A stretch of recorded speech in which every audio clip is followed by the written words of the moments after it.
No flag song this morning, unless you want to break it out. I can rip it out if you guys want. Yeah, as well. Okay. Hey ho, hey ho, hey ho, hey ho, hey ho, hey ho,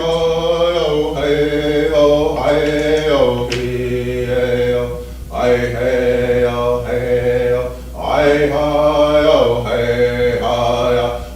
ho,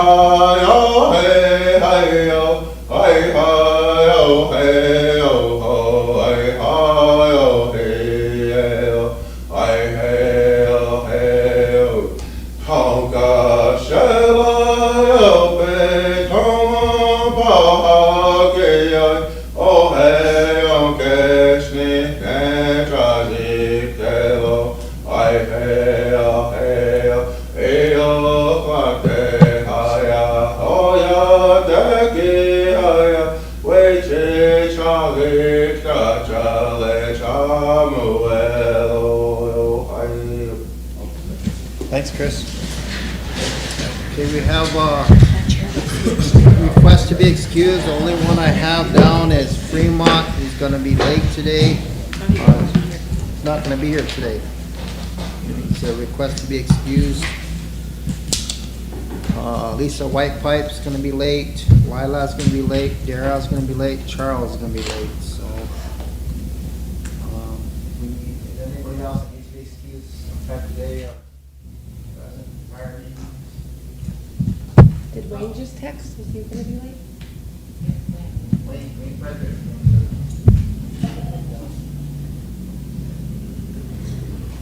Okay, we need a motion to approve the excuses.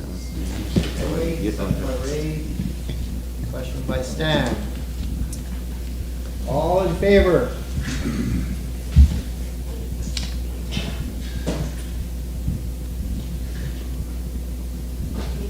Opposed?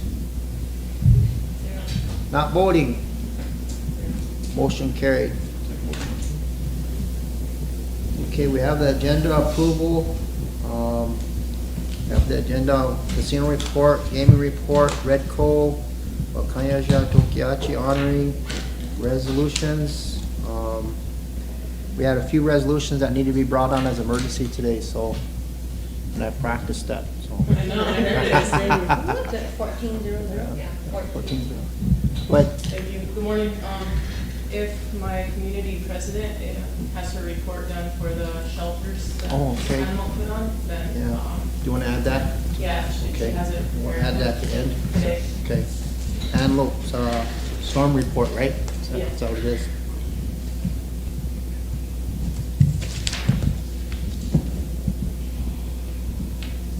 And we need a motion to make Sonny the Sergeant Arms today, so Chris, second by Martha, question by Ray. All in favor?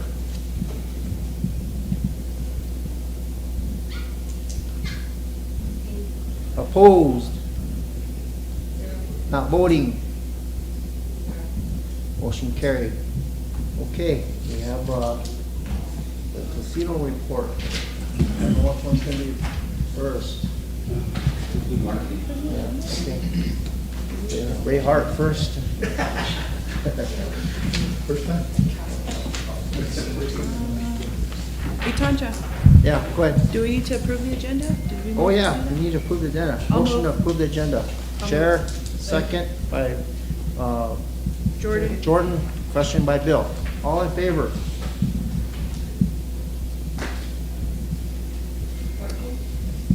Opposed? Not voting? Motion carried.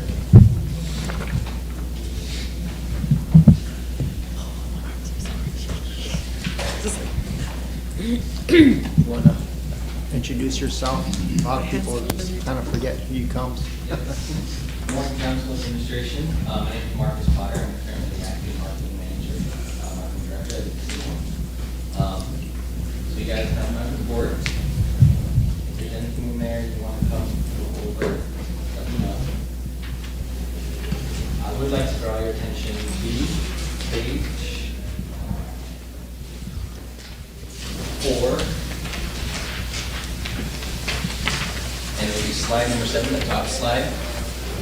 That is the slot net overtime month. Of course, you can see December dropped way down, and that's our closure.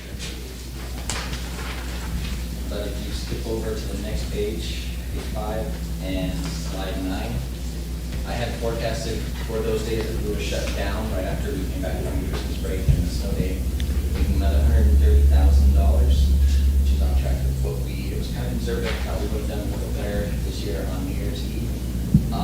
But you can see that my forecast, my estimates has second high in December, in the last 6 years.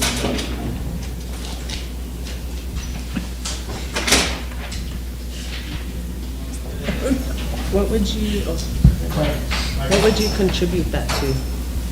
The drop. No, not the drop, but the, So I've been looking at it. We've been doing a lot better the last several months. So I've spent like the last 3 weeks doing all kinds of analysis and trying to figure out, is it cash from, what cash brought that back in September? Moderate positive effect, but not enough to completely account for it.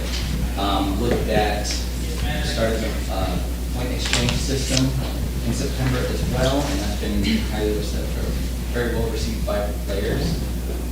Again, small positive effect. Thought maybe just having the restaurant open, just having concerts. I've tried looking at it, and nothing in and of itself singly addresses why we're doing so well. Everything I can look at, every bit of data I have access to, doesn't completely explain it. So I think it's, personally, my opinion of why we're doing so well is we're back on the market as far as beyond just our local area, having attention on our concerts and the big truck drawing, and just all these things. People are starting to pay attention to us more. We kind of fell off the radar for a while, not having anything going on. So personally, that's where I think our increase in revenue is coming from. thank you. On page 7, slide 13, I have the list of events that we have, concerts that we're planning for the rest of this year so far. So we have Bryce Leatherwood is the next one. That'll be February 17th. We are rescheduling. I'm waiting for the signed contract from the Hunks. We had to reschedule them over the cold spell. We're going to reschedule that for July 13th. Warmer weather, hopefully hit some of the tourists in that season as well. Would like to do a rock concert, a classic rock concert in June. Also a legacy country music in July as well, towards the end of the month.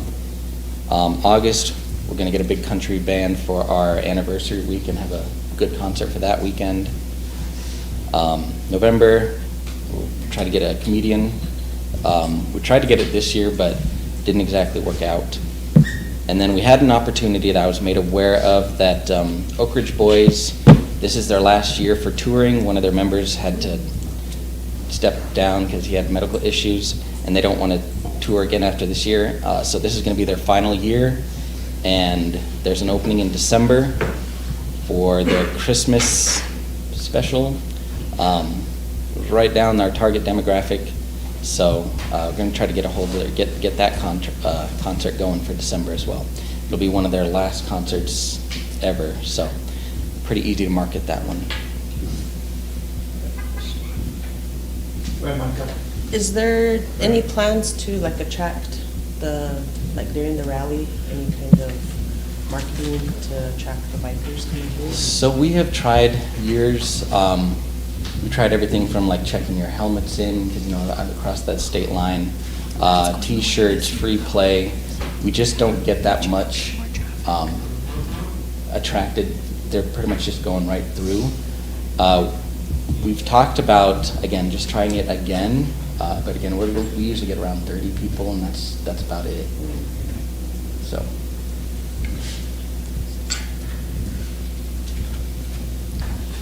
The next slide down, slide 14, this is just kind of breaking down our New Year's drawings. Of course, we weren't able to have it on New Year's Eve with the shutdown. See, I'm sorry, right? Good morning, council. And good morning, Marcus. Yes. What can you tell me about what's going on with the dart league? I don't know how many other council reps received phone calls, complaints, and of course, the infamous Facebook. But it seems like if that's a revenue generator, because a lot of people participate in that activity, are you the person that can update me on what's going on with the purse, what's going on with future plans? Where does that at? Is it no longer going to exist? Because I've gotten a lot of messages, and I know a few others have all as well. I don't know who else has, because I don't really talk and visit around. But can you update us?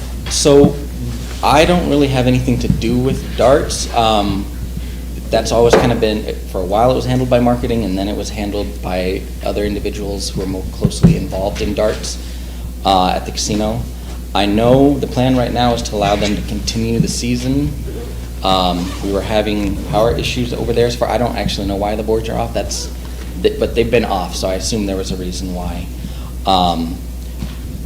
As far as revenue generating, so that claim gets thrown out a lot. I don't have access to like bar numbers or deli numbers, so I don't see those numbers. But I do track and tag all the players that are on the dart roster, and try to see posts or like during dart season and pre-dart season whether their gaming activity increases, decreases, and it just doesn't. Like, you might have one or two players that might account for an additional 1,500 over that long period of time. But yeah, it just we don't see that impact on the gaming floor. Well, one of the other reasons I asked that question is because when you have people going out there all the time to gamble, a lot of those people can't even afford to be out there gambling, but they're out there. And so, what do the numbers look like with our own people supporting a casino that struggle and then come here and need help from the tribe? This isn't all with you, but today in our discussions, personally, I'd like to know from the loss of the state liquor license, how far back, how much was the lost revenue? When the generator broke down, how much lost revenue did we lose during that time? And there's other questions that I will be asking that go along with that. The frozen water lines, there's been a lot of shutdowns. I'm not personally a dart league person, but when you think about how many people are going out there, the people that do the dart thing, and I'm sure that they're buying drinks, buying snacks. They're probably also playing the slots in between. I've never gone to one, so I don't know. But the condition that we're in out there, whatever we can do to bring people out there, I think that if this is one of them, if you're not the person, whoever's been monitoring it, I'd like a report on exactly what it brings. But I'm just bringing it up now because as our morning goes on, I will be asking more questions.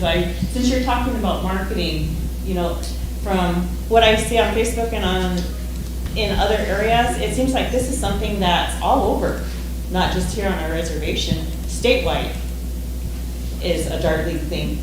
So if it's that big, you would almost look at it as it would be something that's going to help us. So that's why I'm bringing it up. Thank you.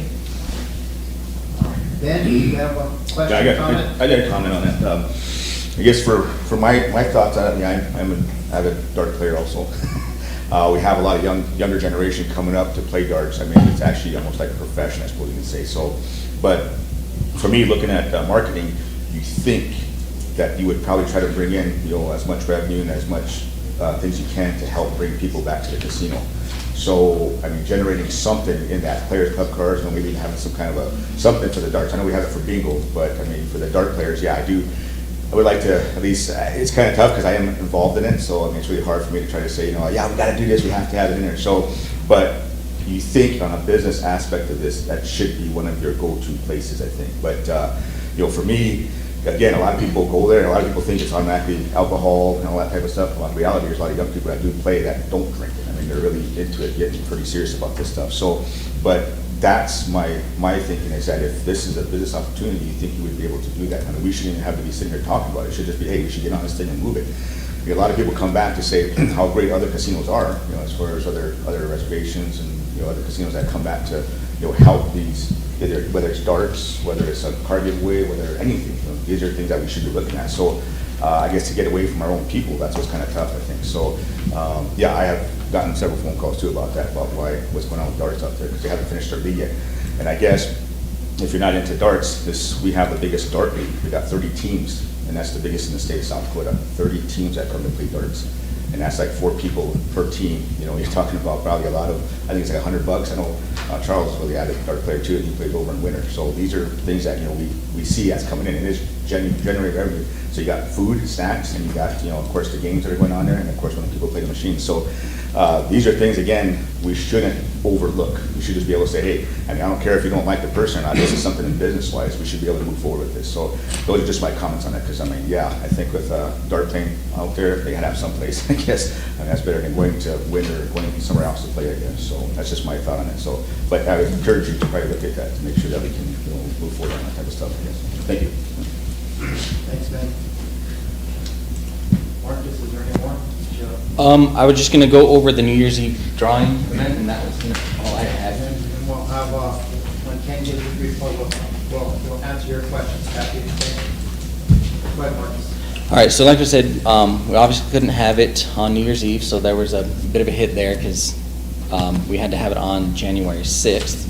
But altogether, we had just under 12,000 tickets redeemed, equivalent coin in of almost $1.2 million, an estimated slot net of $101,000 just from ticket redemption. That night we ended up making almost $50,000, so altogether, after the cost of the $40,000 for the promo itself, a little over $108,000 net for that one. So. Any more questions for Marcus? Ben, go ahead. How long have you been in marketing? So I've been in marketing since the end of December of 2019, and then just been in charge since November 22. Oh, okay, good. I just want to make sure that, we have an idea, because again, being out for long enough, we should have an idea of what's going on and stuff. And then, I guess I would like to also see a comparison of that, the revenue part of it, I guess, with the dark nights and also stuff, the videos and stuff, I guess. So, a comparison of what that was like. So again, we're always trying to get decent competitive, but again, it's helping the business, no matter what it is. So, that's just my comment. Thank you. Yeah, I can include that next month. Martha, Michelle, and Ray. Thanks for coming, Margaret. I have a question that was asked from a casino player that won jackpot.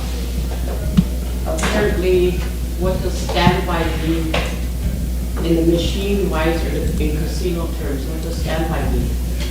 I don't know. Like, I don't know what that, was it on the machine or? What does standby mean when one of your employees this person hit jackpot and there wasn't enough money to pay her, and whoever was watching the books, or they called in for more money to get, up to the machines up to bring the money to pay bills. While in the process, they had whoever was on the phone, the winner was standing there and they had it on speakerphone. Somebody back there told the other person, I thought the machines were on standby, they weren't supposed to hit. So I want to know what standby means. Does that mean that you don't turn the machines to hit jackpot, or what? And this certain person hearing it, telling other people. So I don't have that much to do with the machines, right? So I don't know what that means. I don't know what standby means. I don't know turning off jackpots. I don't know any of that. So I don't have an answer for you. So. And having them having your employees on speakerphone and this winner standing there hearing the whole conversation.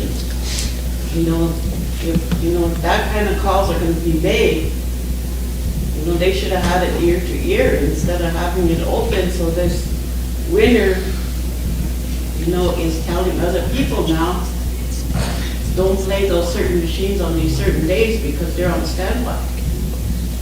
Yeah, I would agree. That should definitely have been a private conversation, but I've not heard of this event, and like I said, I don't know the machines enough to know any of that. And then the second thing is, I think you guys are doing a good job, you know, bringing in all these entertainment.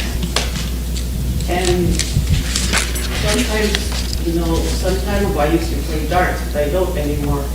But I'm getting a lot of phone calls too in reference to darts. And I think we should, whoever the president of this dart, you know, league is or whatever, I think you guys should have brought them here with them so they could, you know, present their side of what's going on. Because, you know, when that went down, it looks like there's not much traffic going on. And there's gonna be state darts here pretty soon, you know, and they're already getting ready up there. You know, we're losing a lot, you know, also without that dart. And I do have a lot of questions when Ken comes on the floor, because, you know, it's very sad that our casino has to be this way. And you saw me on the gaming floor last night, and those machines were really, really loose. You know, they didn't even tend to, you know, and I told you about it. Because there was only like, what, 5-7 people on the floor last night? And a lot of people in bingo. So you know where the attraction is bingo. So I will say there was a little bit more than 5 people on the bingo floor last night when I was there.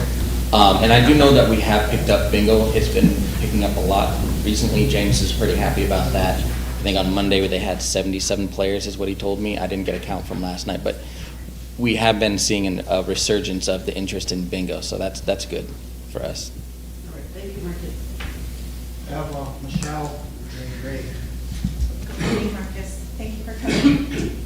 I did get a lot of phone calls and messages about the darts too, and I feel like darts should fall under marketing, and it's something that maybe you should look into and dive into and see what you can do to bring in that money and get the league, because I've got messages too stating that they're not going to have dart league out there next year, and a lot of people are upset. And I agree, it is a revenue generating event that you guys should pay more attention to. I mean, all of the drinking, the gambling, all of that can bring more money in. So I'm just wondering why you're not being more involved in the dart league, being a marketing director. Again, it was mostly because it was taken out of marketing's hand a couple years ago, and handled by other employees in the casino that were more involved in darts. That was a call before I was in charge, and that's kind of where it sat. I do know that Kelly was meeting last fall with the organization's leadership about continuing the dart league and everything like that. So I know he was taking charge of some of that as far as meeting with them. But yeah, that's I'll get a report for next month, kind of outlining where everything is. I think it'll be easier to have that discussion about darts with some actual data in front of us. Are you able to get the numbers, the revenue numbers, as far as the bar and the deli and all of that during the dart? Yeah, as long as with approval, I can get that number from accounting, and I'll bring all that and put it all together for you guys. Okay, thank you. Yep. Hey, Ray, go ahead. Good morning, Marcus. Morning. I guess my question is, what marketing efforts are you and your department doing to help market and attract people to Prairie Hills? So right now, we had Facebook ads. It's the best way to get out farther than just local. It allows us to target people a lot easier to kind of have that interest anyways. It's just an easier battle. But we haven't had those online. We're still struggling with that credit card. So We have the radio ads going out, and as far as that goes, that's all I have going on right now. But to be fair, that's basically all we got for the casino as well. We got a couple of billboards, but that's, radio ads, Facebook. I guess I would like, I know you give a monthly marketing report for the main casino, but I'd like to see some slides for Perry Hills as well. Okay. I don't know if I need a motion for that or not, but if you could just do that. Do you need a motion or make that happen, Marcus? As long as I have access to the information, I've just not seen anything coming from Prairie Hills at all. I don't get any reports or anything from them. So, But as the marketing director, what efforts are you putting in? I know you don't get the data, but well, that's again, one of our properties that you should be marketing. right, yeah. So to measure the effectiveness of any of our strategies, it's useful to have information to see what of an impact I'm having. So without that information, it's hard to know whether I'm just throwing the money into the wind or whether it's actually being useful. So if I could have, and I'm sure Ken will approve it, but get access to some of that information and be able to track it a lot better and see if our efforts are useful.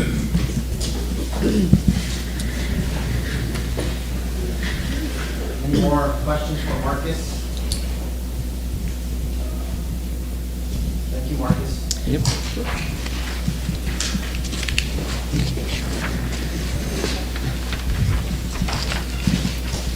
I have a question. Go ahead, Kathy. Before Ken starts with, I guess, do we need to make a motion to have him start incorporating the darts into marketing?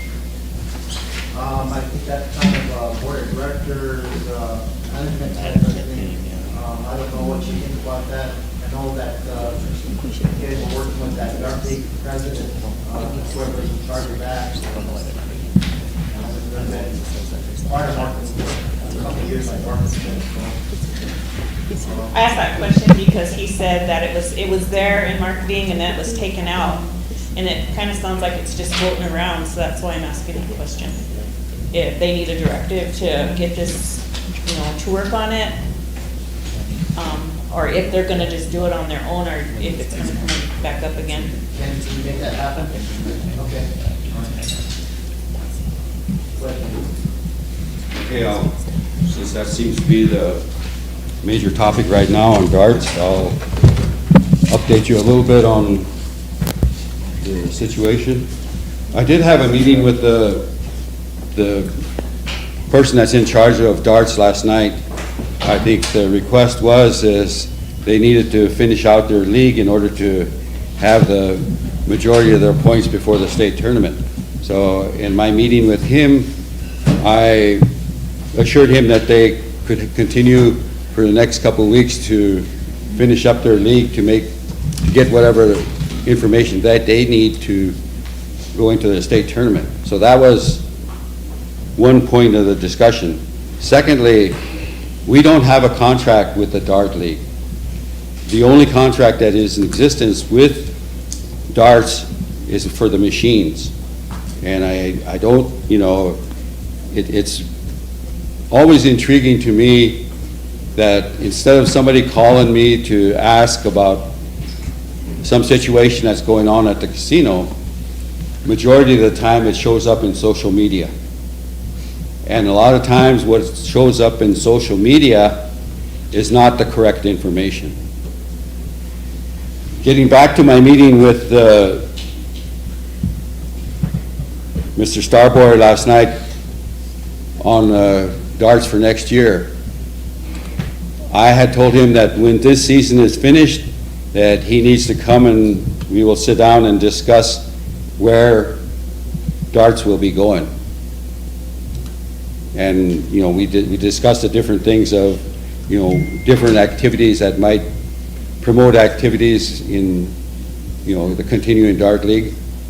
But that was the course of discussion. That they'll finish up this season. The contract for the machines will need to be reviewed and continue, and also the activities with the Dart League, that will have to be set down to put that into the schedule to see what is taking place. The same questions that you're asking, is a question that comes up a lot in my mind. any activity that goes on at the casino should be viewed as a revenue-producing activity. So that is always my attention to see any activity that's going on, what is the revenue that's produced in any of the different areas in there.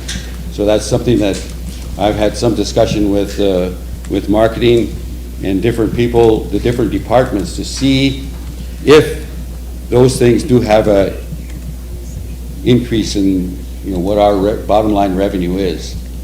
I can tell you too that, it's not only there's just the revenue producing activities that go on out there that are of some concern.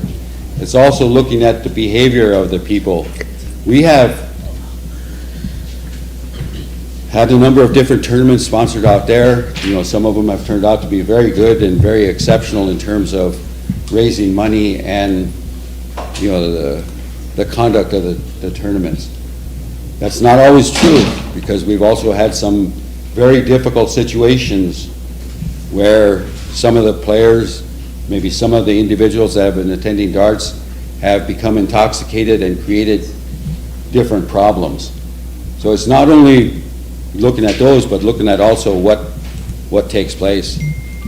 Another thing that I also look at is our staffing out there. How are our staff treated by the individuals that are participating in those activities? So there are complaints. So some of our staff are not treated well. That goes into any type of looking at what takes place.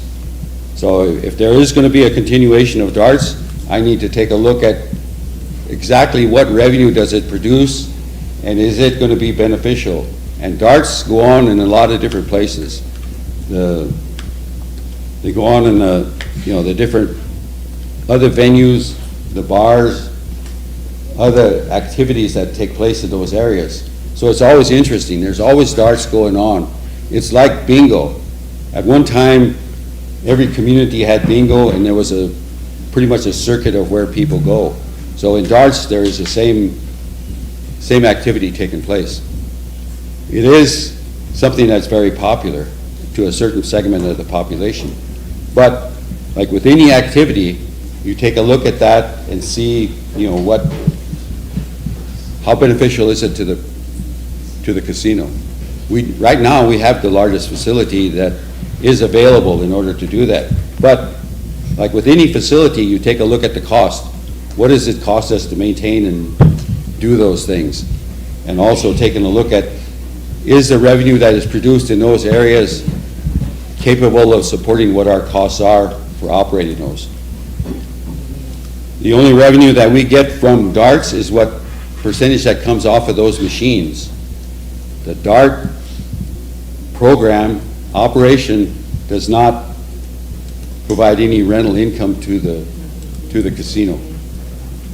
That's what happens. So there's a lot of different factors that need to go into looking at that.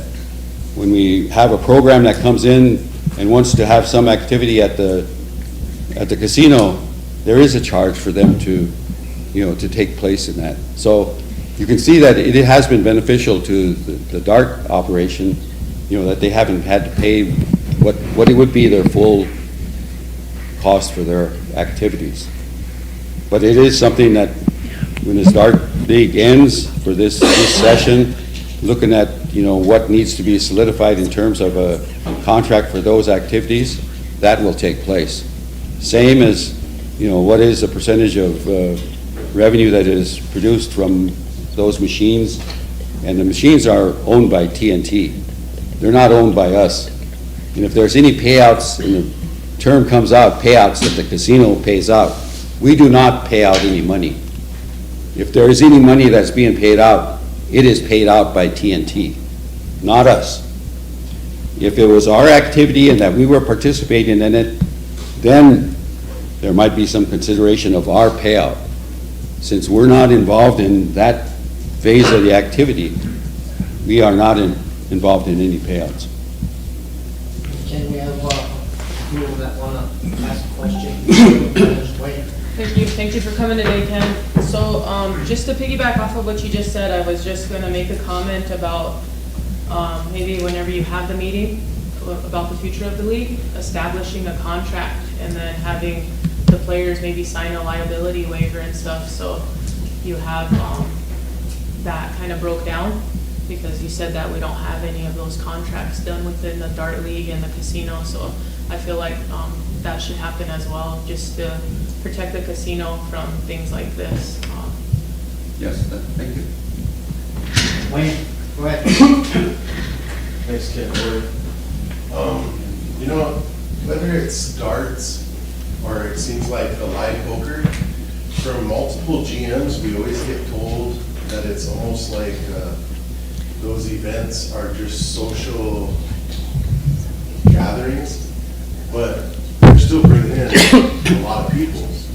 But we never have the data to say, like, Monday and Thursday, let's just say are darts. Wednesday, Thursday are darts. Wednesday, Thursday are live poker nights on different weeks or whatever. We never have seen any data that corresponds and says, what was the money drop on those days? So did they bring revenue in the form of beer sales, whiskey sales? Did they bring in any revenue on the machines or the tables? We never see that, but we're always being told that it's just like a social recreational gaming. And I think that in the future, before it gets said again, well, those are just recreational activities that we house, or we're going to stop housing, we need to have that kind of data. Yeah. Because the people are constantly calling us and they're saying, we like our live poker, we like our darts, but then all of a sudden it's your GMs are saying that it's costing them money to house those events. Thank you. Like with any activity that goes on at the casino, there are a number of different reports, you know, the coin in, coin out, all of those things. There are reports that track all of that information. Those are reports that the GM and management take a look at. They are available, and it is something, you know, I ask Marcus almost daily to update me on certain reports in order to see that, because that is the factor that indicates whether there's activities. And that's how you evaluate, you know, any activity that's going on out there. All of them have some complementary activity that contributes to the operations. Each one affects one other department. So you have to keep track of not only one, but multiple areas. So you have, let's say you have darts, what you need to take a look at is, what I look at is, what were our liquor sales for that period of time?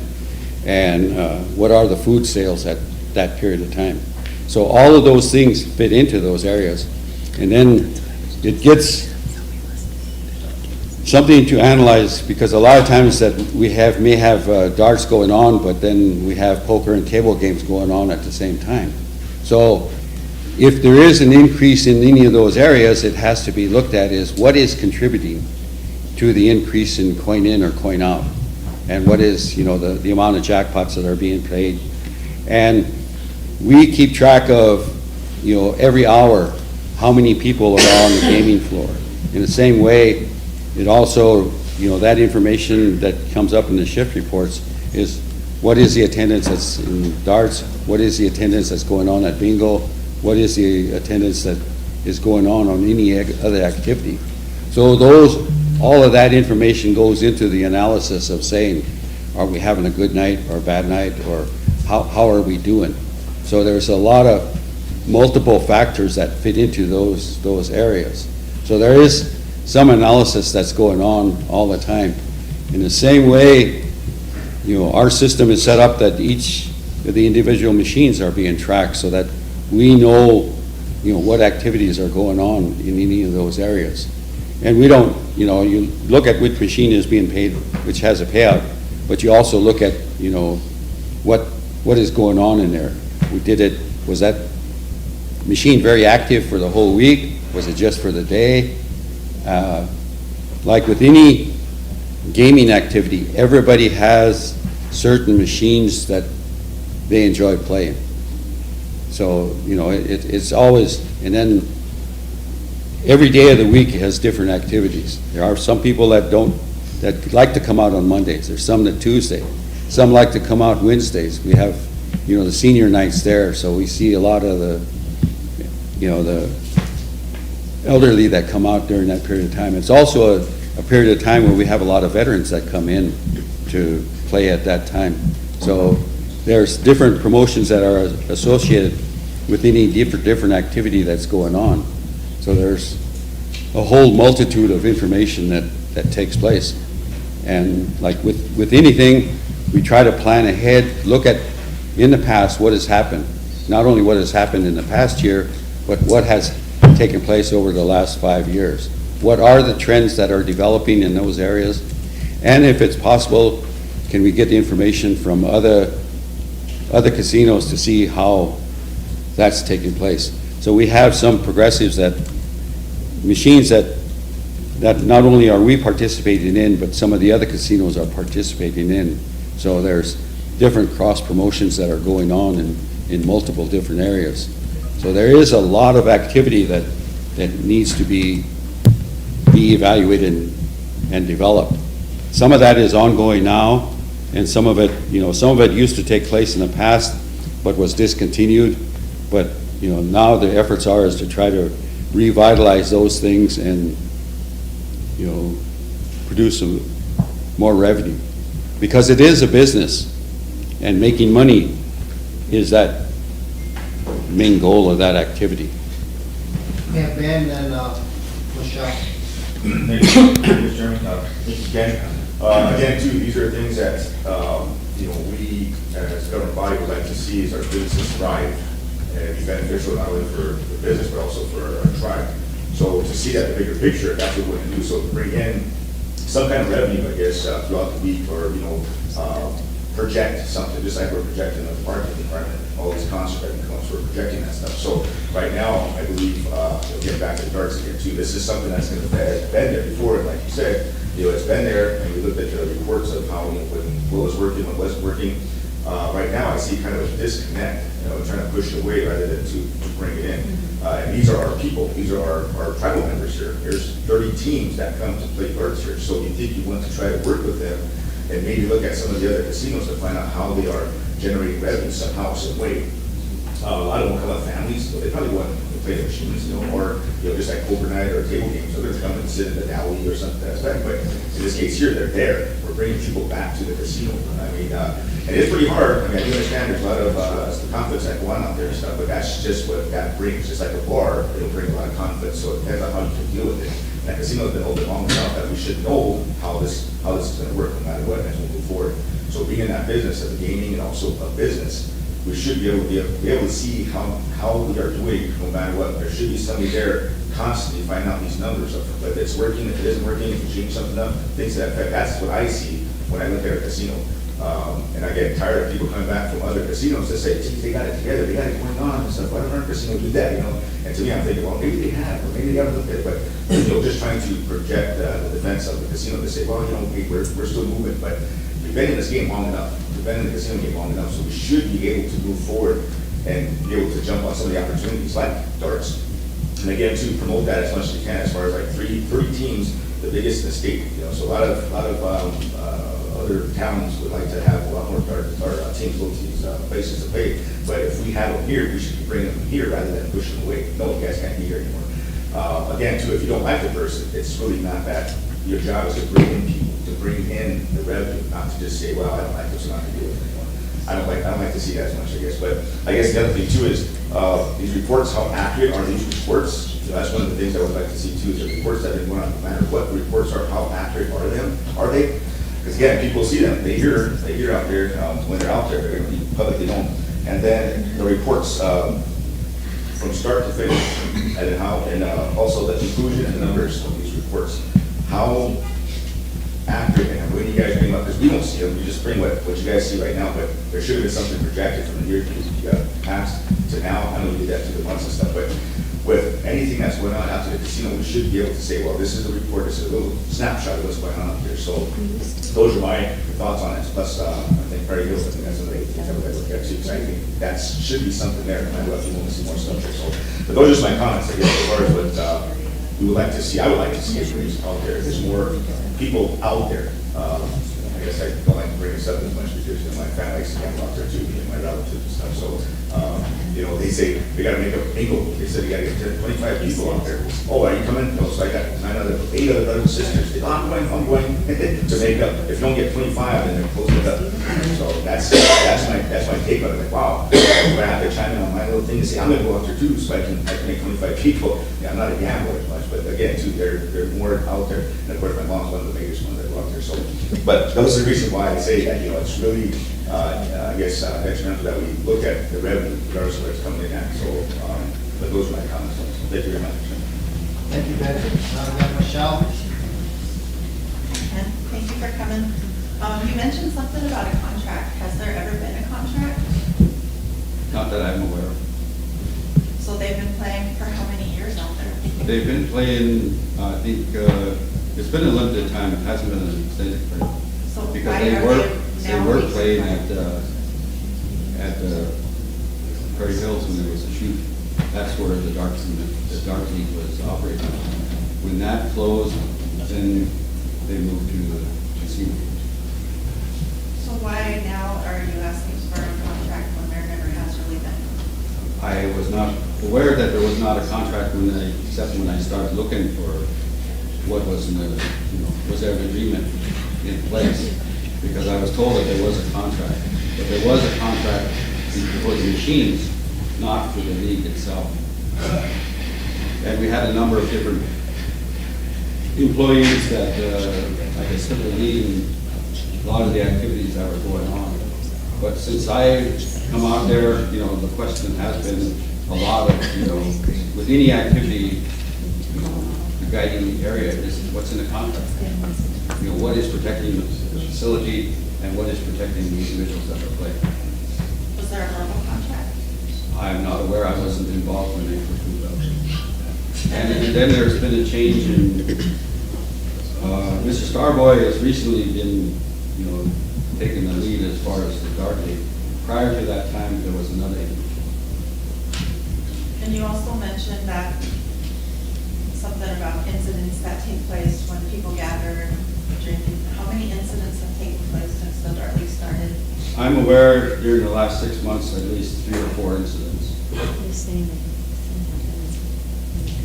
Because anytime there's an activity that goes on, an incident report is generated by the ship. So if somebody falls down, somebody gets in a fight, all of those incidents get reported. What type of incidents were they? Fights? The ones, Yeah. intoxication, get thrown up on the floor, For another week. or in cartoon. And then, are you able to provide us with when will you provide us with those revenue numbers? As soon as possible, because I'd like to see them myself. It's a question I ask all the time. It's like, anytime there's an activity that goes on, prior to that time, what amount of revenue was being generated? What was generated during that period of time? And was there any increases in the other different departments? Was there an increase in food sales? Was there an increase in bar income? Those all go into check and see, what made it successful. You do that because if it is good, then that's something that you might want to repeat. If it's bad, then that's something that you need to take a look at and try to correct, make sure that it improves. So there is a review of each situation as much as possible. I think it'll be good to see those numbers, especially, I received information that there's 30 teams that play and there's 4 people per team. So then you're bringing out 128 people 2 times a week. So 128 people spending all their money out there. And I want to see what the numbers come out to be with makeup days on Saturdays. Yeah. That information is available because our shift personnel check who is in-house in every area, every hour. So there might be a maximum that you're looking at as the total amount of league activity, but there's not play for the whole group every time, so it fluctuates up and down. Some people play on Tuesday, some people play on Wednesday, some people play make up all the time. So there is different scheduling at any time, so I guess that's what we take a look at also. Because you state that there's, X number of people, which is the maximum amount. Whereas we're taking a look at actually what is showing up there at any given time. So you're able to go back and look at the numbers? Yes, the reports are going to say. Back to September when the league started? Ever back to as far as it can go, that the shift reports are done ever since the community casino opened. There is 3 shift reports per day that are done for every hour of the day. So the information is there, it just needs to be compiled in that area. So if that's the need, then that's what we'll do. Yeah, I think that if it is bringing in money, then we need to look into at least establishing some sort of contract with them and keep it going. If it is generating money, that's always the proactive thing, is that this activity is generating some money. If it is not generating money, then, you have to then take a look at, do we keep it? How do we improve it? What do we do with it? That's why I suggested that marketing be more involved in that. We try to, prior to when I worked there before, marketing was an effort that a lot of activity took place in, because you're looking at your marketing efforts on a 12-month basis. So anything operating on a 12-month basis needs to have a budget and needs to have a projection of that budget being spent and what is the return on the money that is being spent. Those are the types of analysis that marketing takes place. It is something that used to be done on an annual basis, but during my predecessors did not do that as much. And then at the same time, we had the pandemic, which created some different work environments that took place there. So there's a lot of activities that need to be adjusted versus what used to be in place before, and how to get back to that position as quickly as possible. Okay, we have Kathy and then Stan. Go ahead, Kathy. I just have a couple things I want to say, and then I'm off this topic. But I think that I hear a lot of pessimism instead of optimism, and we need to be proactive. Something that Wayne brought up really makes a lot of sense. It sounds like this is being judged without actually having the data analysis done on what it brings. And I've been out there, and it's like the incidents you're talking about, that can happen with people just being there gambling. I've been out there where some people sitting so far away from me are very intoxicated, very loud, very belligerent. I'm sure the same thing happens with concerts and other things that go on. It seems like it's being targeted as being something that's personal. I don't want it there. I think that we need to be proactive and do what we need to do to put those numbers together, because it's like Ben is saying, and I said it when I first started talking, they're going out there for darts, but the times that I've been out there, in between bingo, when there's a break, the bingo players are at the machines. And then you hear them announce, all bingo players return. Same with the poker players. So for me, I don't see this where it's not benefiting. I see it as benefiting, because you're not standing there the whole time doing that. And yes, like Ben said, people do bring the families. They do come out to eat there. There's the deli there. I'm sure in between they're going to the deli. So to take and put those into a number configuration to actually see it, it shouldn't be judged until it's actually in black and white. The numbers are there, making that variable as to, is it benefiting? I mean, without even seeing numbers, it has to be, because you're bringing people in. And you're bringing people in to do other things, not only do their dart league, they're coming in to do other things while they're there. So before it's just completely dismissed and not be a part of it, something even like, I think he just mentioned like this dart tournament. We could plan a dart tournament out there we could have a big league, along with the leagues, do an annual tournament or whatever. That's gonna bring a lot of people in. When you have your marketing person, why it was taken out of there, I don't know why, because it should be there. Because that's something that's gonna bring in numbers.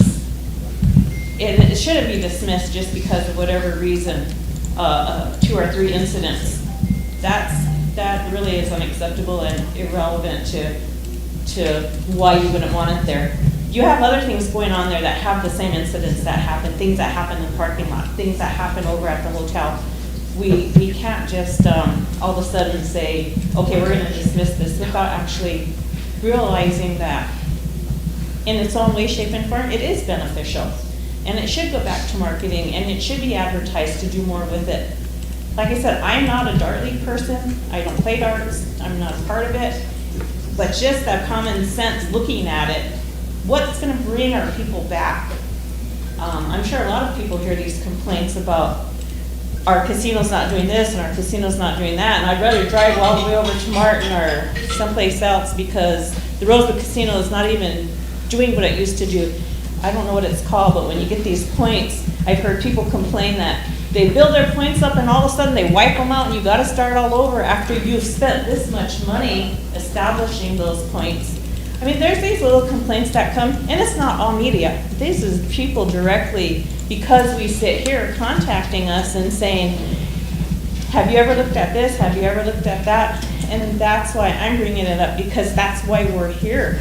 We're here to be that voice of the people that aren't sitting in here. This room used to be packed, and I don't know why it's not anymore. This building, this room belongs not only to us, but to the people.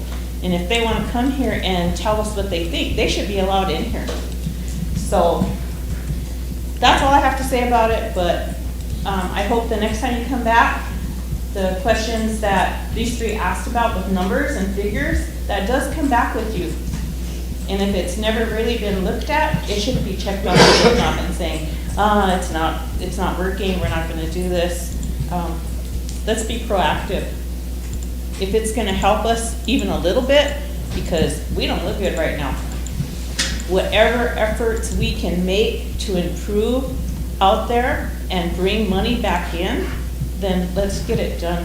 Thank you. Stan, need a forum.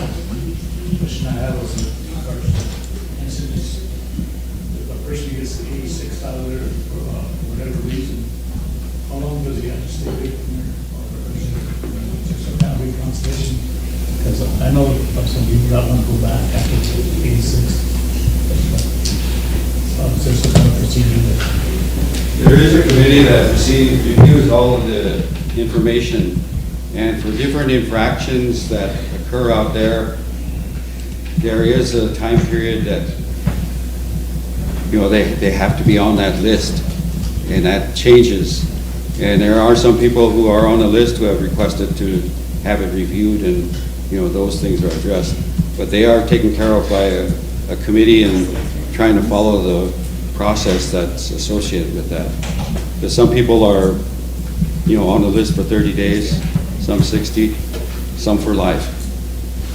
So it varies on different things and what activities. And anytime I get an inquiry on it, then I pass it on to the committee to address it.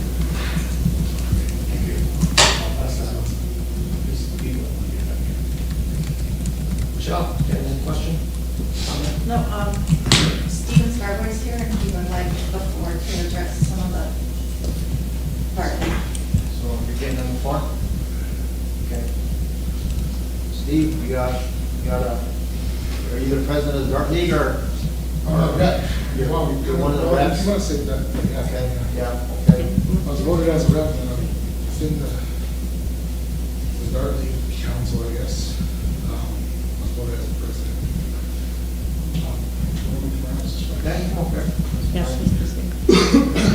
I was listening in. I just wanted to clarify a few things. We do have 22 teams on our league. 88 players, give or take subs. Everyone has sub lists. On the boards itself, TNT, Whitey Tolliver, they own those. We pay our fees every week when we go in. Each player pays $12, so 48 per team into the machines. In the past 4 years I've been part of this league, it's grown. At one point it was at 32 teams, and then when the shoot shut down, we dissolved in a way, and a lot of us scattered. Some went to Wood at Carla's last call. Others went to River's Edge, when it was River's Edge in White River. It's a Roundup now. A lot of us went out to the casino.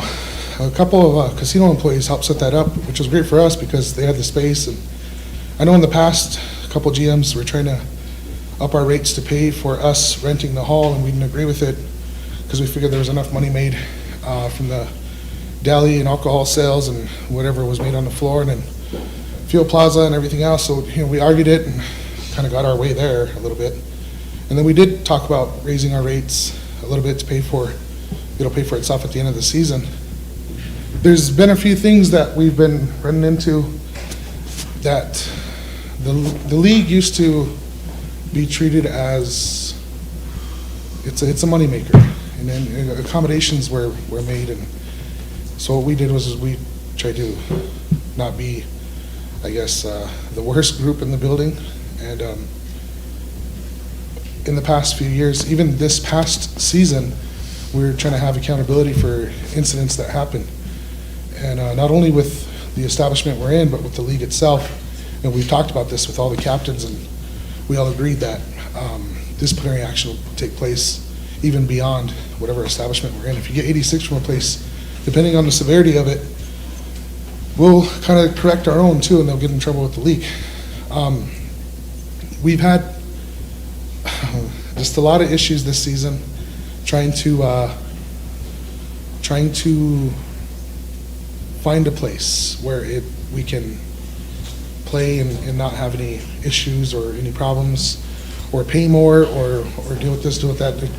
There's been no accommodations, and we've went as far as cutting down as much as we can, and it's been a difficult season. I know Casino Lost Power and Whitey Tolliver did his best to set us up in the system so we can make up our games elsewhere. And Roundup down in White River, they took us in and hosted us, which was great. And they also made a killing while doing it. Both the owners expressed to me they are willing to accommodate us in the future. Now, a lot of people like the casino because of the space, and of course, the deli, the bar, just everything that's out there is in what's available. It's great, but then it kind of feels like we're under a boot heel a little bit because it's not about we want to be wild. It's about just wanting to have the league where it was before. The Dart League itself, those who play in Wood, White River, and the casino all this season, all the teams, all the players, we're the biggest in South Dakota. Whitey understands that, and so he tries to accommodate us as much as possible. He helps us with hotels during state, tournament fees. He tries to accommodate us in any way he can, but he doesn't have power in the establishments we use. Whitey Tolliver, he owns the machines. He runs our league.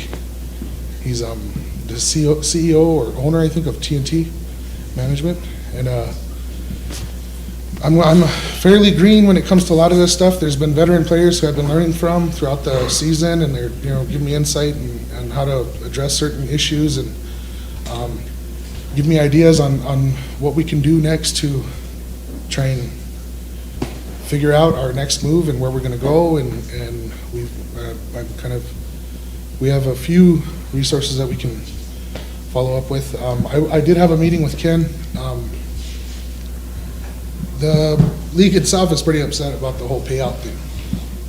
Every time there's a league hosted by any from the shoot, even a casino prior to, we'd have our payouts, and that's usually the end of the year, end of the season. We get our payouts before state darts, and the payouts would be what we'd put into the machine. It depended on from first place to last place how much you would get back, but we'd all get our fees back. And like I said, the shoot, them down in Roundup, Carla down in Wood, they all kick in more on the payout because they're obviously making their money throughout the year. It's always been a thing, And it's never been set in stone or in contract or in writing, and I didn't know how to go about doing that. Me and Ken spoke kind of in the middle of the season when he came back in, and he was wondering why there was no contract in place. And then when we tried to find a contract, there was one that was not signed but written, and even then it would have expired after the first season. I know they have a contract with TNT, the casino does, and that's just, to protect Whitey and his machines and his fees and how he goes about things.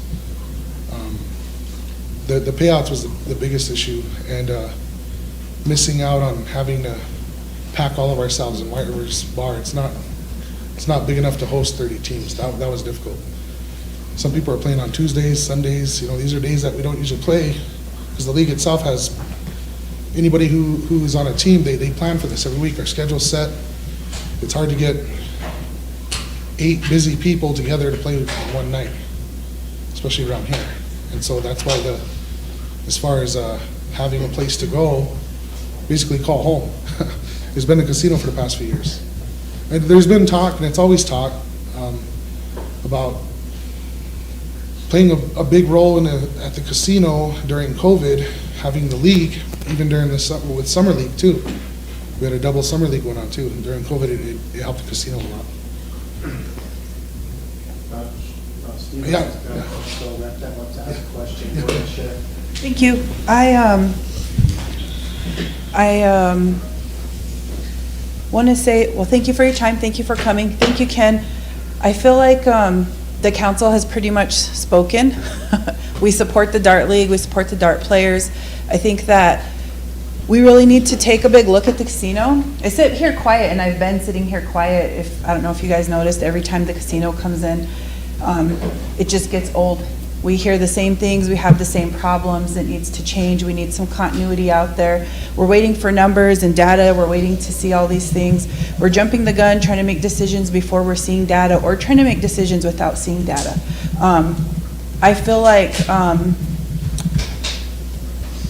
we have a limited amount of money here on this reservation. We have 86% unemployment rate. So from a business perspective, we know that we only have a small percentage of money that's here locally. So we have to pull from elsewhere too. We need to depend on marketing and all that to try to pull people here. However, we as a body need to understand that the casino, it's only going to make so much money and serve a specific purpose. So we need to get it in our heads and think about what we want for that casino and how we're going to move forward with it, and really start thinking about new investments too. I would like to see the money that we gave to the casino used to revamp the casino and make it a little bit nicer. I would like to see that room used a little more for other events too, not just darts, but other events. We talked about using it for fundraising events and certain things like that. And just understand that it's not going to make us billionaires. It's going to serve a purpose. It's going to employ people. It's going to be a place where we can go eat, something that's going to bring money in for our communities. And that's okay for me, because I think we focus too much on this casino being our save-all, and it's not. It's never going to be. And we as a people need to look back 7 generations and think about, what did our ancestors do when we didn't have the resources here? Did we stay here and fight each other and see, how are we going to find these resources that don't exist? No, we went and raided. We went and raided, or we went out and we searched. That's why we were nomadic. So we need to do that in a business sense. We need to go start doing economic raids in different cities. We can't just focus here. Bring the money back here, create the jobs so we create the money. And I feel like, I have a lot of friends who play in the Dart League. You guys look forward to it. You guys do good, all of that. But I just want to say that we're spending a lot of time talking about darts. I feel like we need to move on. We have a lot of things to do. Sorry to be like that. I don't mean to disrespect anyone. I don't mean to disrespect you, Stephen. We just have a lot of things to do. We've had people who have sat on this council for years tell us that our time here is valuable and that we shouldn't waste it. And I'm not saying we're wasting our time. I just think we have a short agenda today. We have some kids we have to honor. We support our casino. Let's express that we support our dart players, and move on. Thank you. Sure. Steve, do you have any more? Thank you for coming in and explaining that, how you guys operate out there. We appreciate that, and we'll try to get some numbers on how we can support the drug league in the future as far as bringing in revenue for. They just wanted me to say one thing was, we don't want to. Yeah. We like our like space, which there's a few other things, but, and yes, I agree with the contract. Okay, thank you. Thanks, appreciate it. Thank you, Steve. Probably need to get on the casino report. I know the Dark League was an important part of your guys' people contacting you, so that's why it came up today. So I think we're finished talking about the Dark League now, so continue with the casino report. Go ahead, Ken. Well, can't, I guess, point out more of the difficulties that are existing at the casino. I think the major thing that we had was the loss of power. And, you know, that is getting addressed. Because when you lose power in the facility, that means all your entire operations cease to exist. And we've had 2 incidents of that, where the first one was a transformer that failed and it caused the circuit panel to explode. The last one, and that's being addressed and being taken care of, so hopefully that moves that along. And at the same time that we're addressing that area, we're also, you know, had notified the insurance, so the loss of revenue, loss of income during that period of time is being assessed to evaluate, you know, what took place, you know, how do we ensure that we get the most amount of money for the incident that occurred, not only on the loss of revenue, but also on the repair equipment that took place. Secondly, we had another power failure just this past weekend, but that power failure was not caused by anything that happened at the casino. It occurred with the power coming in from Cherry Todd. But it did have an effect on the casino. Certain departments were ready to begin operation quickly, but our gaming floor is all electronic, so those issues had to be double-checked. You know, there had to be ensured that communications and reports that were generated by each individual machine, that those things were all electronically communicating with each other, and those things did take place. And there were a number of different players that were very diligent in waiting for the period of time that they could begin to play the machines. And that was something that we were taking a look at patiently on trying to make sure that, you know, they did come into operation and were operating correctly. And at that time, I also made a decision that the individuals that had been diligently waiting there then were given a certain amount of free play to compensate them for the time that they were patiently waiting.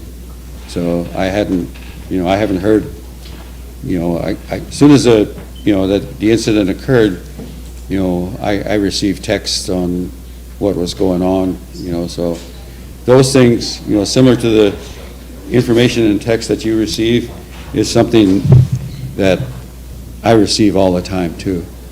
But I also receive text from our staff every shift dealing with any type of problem that may occur any time of the day or night. You know, if there's difficulties of getting people, difficulties on, you know, trying to get some workers in or taking some workers home, those things are provided to me, and, you know, I have to make a decision at those times to, you know, to recommend what activities we'll be doing in order to do those. Whether, you know, if it's an employee that is not able to go home because the roads are not in that condition, to make arrangements so that they are accommodated at the facility. Same thing is that if they are accommodated at the facility, you know, I decide that how to feed those people and how to find a cook in order to make sure that those individuals that are staying there are fed, and also if we have some people that are staying in the hotel, that they are also provided meals too. So there are certain decisions that go into that process that take place on regular basis. Ken, you have a question from Ben? I got a quick question. I mean, I know with the power outage, there was a lot of concern, I guess, when the power came back on. And of course, it was everybody, a lot of communities, places that power went out and stuff too. So, but I was kind of curious, and I know there probably is. I was just wondering if we would relay that to the public, I guess, once it happened, the process when the electricity goes out and you have to reboot the machines. I guess that was one thing too that we weren't aware of. There was a lot of people saying they were waiting in line, but everybody's just determined to go out there and get those machines. But I'm sure there's a policy in place, but I was wondering if we could probably put something up like that when something like that occurs, like if the electricity goes out, this is what our process is, so be patient with us type deal. I am happy that you guys are able to report that right away, put something out in social media right away. The people that are out there, the casino that are waiting, they were kind of confused, like the power's on, why can't we just get out and get those machines? So if we can relay that somewhere about the process of how, if something goes out, because I do understand security, you got to make sure you check it again too. So those are just the concerns that I thought of when the casino, because we've got a couple of phone calls of people saying electricity's on, but they're still waiting. The casino's not waiting to get out there and stuff. So I said, okay, but I mean, maybe they had to boot up the machines, what they were saying. So I don't know, that's kind of what I was thinking. But if we had some kind of, I guess something out there. I know social media, everybody can say that because it goes around faster, that social media stuff. You know that too as far as things went on, especially with the dart deal. So, but those are just my concern, I guess, when that electricity went out. Because, when the first one power went out, they didn't have to do it the second time. No, it didn't have to do it. But if there was something out there so people can understand that. Otherwise, they're going to say, geez, what's going on out there, So if we had a policy, that would be something, a policy, I know it is, but to put it out there to the public, to let them know that this is our standard when electricity goes out, and if it's not our fault that electricity went out. So that's just my concern on that, though. So, but thank you. We have Jordan, I want to make a comment. I just had a question. Do you know when to expect the next community drawdowns? I know that we talked, and I think that we're gonna stop for a little bit. Do you have a projection of when those would probably come back? When I went out there, I realized that there are some things that need to be paid on a regular basis, and one of that is the payment to the tribe, which community drawdowns are part of.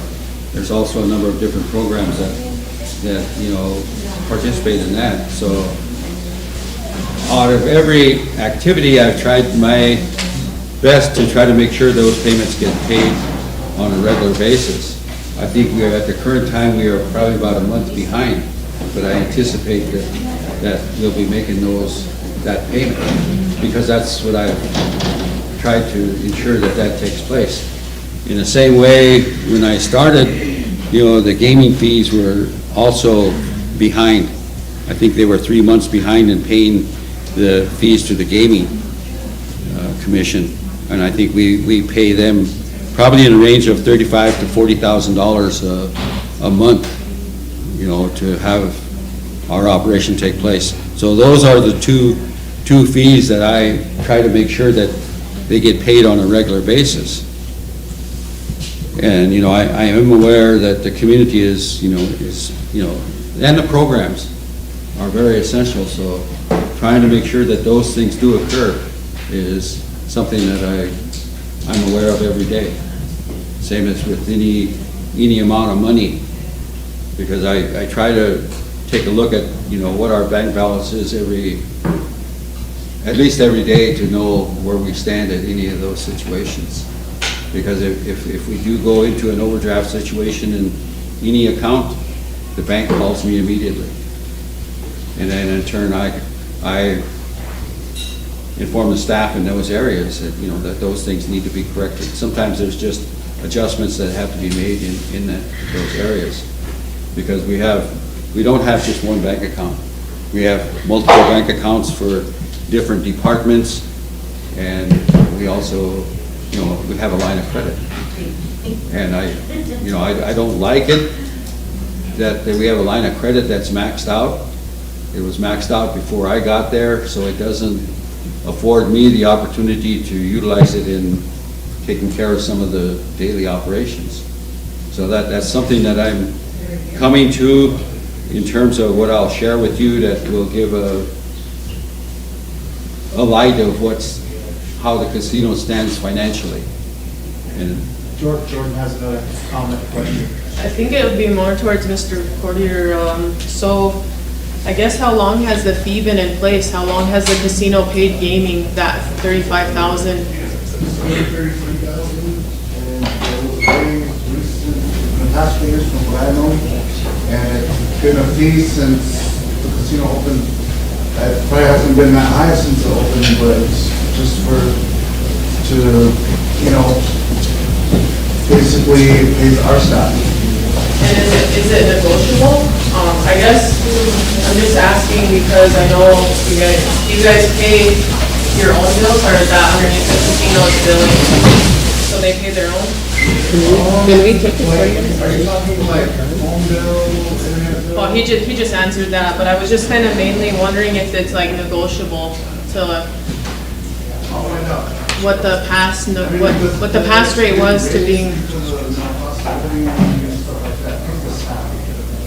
and then how many staff do you have? At the moment, we have 5.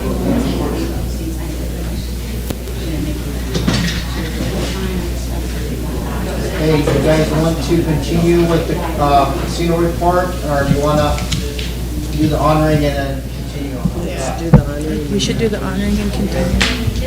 All right, let's take 10 minutes and we'll. No, I can turn back, that's fine. Let's take 10 minutes and then come back and then we'll.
Every time I go by at Mission, I read it on that band, so I'm trying to unlearn it myself, so. But we as a council had heard about all the L&I activities down in Rapid City and our classroom, our immersion school, and how successful they were at the Lakota language competition. So we decided to bring them all here and basically tell the kids that we're really proud of them and to recognize their achievements. So that's what we're doing here today. And we'd like to have all the kids come up here and stand in the middle because we have some certificates, some awards that we need to present to them, and we recognize them individually.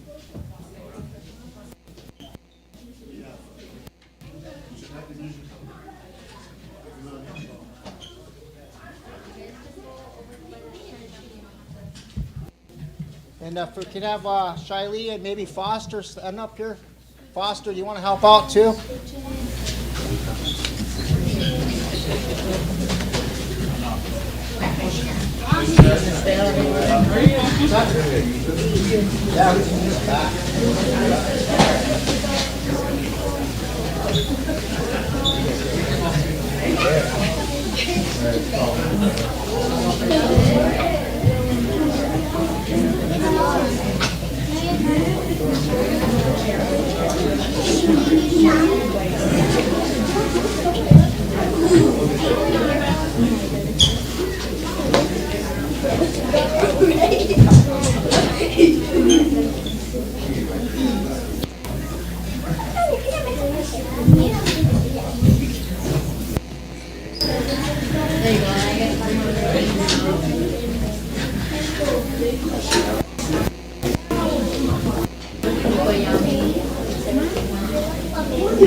What's going to happen is we're going to talk a little bit about the achievements that these kids did at L&I and their competition, and we'll recognize the staff, the teachers, the instructors from the school, and we'll kind of move it along because I don't know if they have their attention span is probably not as good as ours. So, Jimmy, you want to be up here too, or? So, let's get started with the achievement certificates that we have for each of the students. There's actually 32 students up there. The school is a K-3 classrooms, and they all participated in divisions. And so each one of these certificates is recognized for each one of you guys, what you guys did at L&I. So how many guys all went up to L&I and enjoyed their trip? And of course, okay. And we have all heard that you did a really good job up there, and we're really proud of you guys, what you guys did up there. So you guys get to watch some basketball games too? You guys do that? Did you enjoy yourself? You guys eat a lot of good food? Yeah? Okay. So whenever I call your name, you want to come up here and I'll give you a certificate, and then we'll recognize you and we'll all clap for you, okay? Does that sound good? Okay. We have a certificate for achievement for Thomas Horses.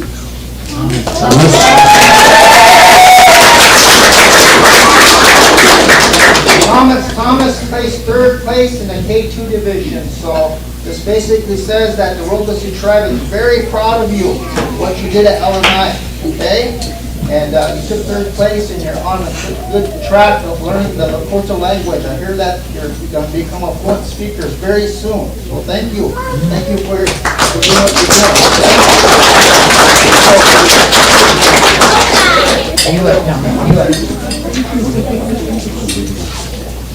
The next one is certificate of achievement for Stormy Black Bear.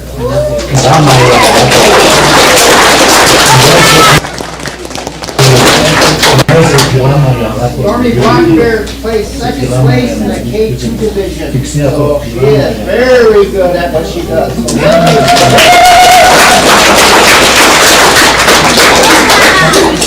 you.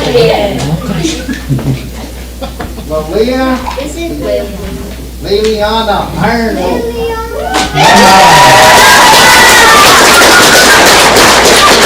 He took third place in the K2 division, so good job.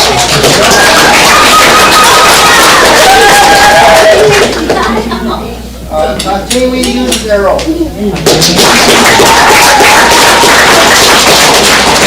First place, K2 division.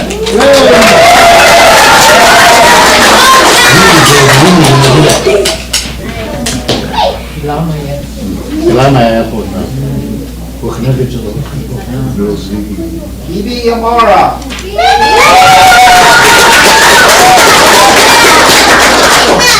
First place in the K2 division. Very good.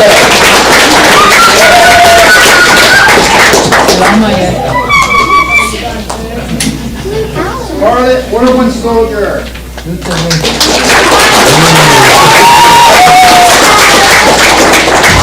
Second place, K2 division.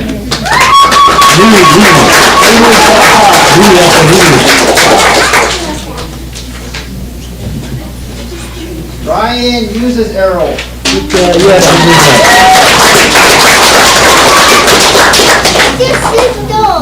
First place, K2 division.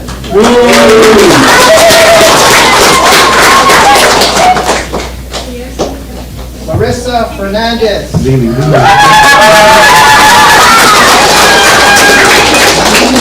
Third place, K2 division.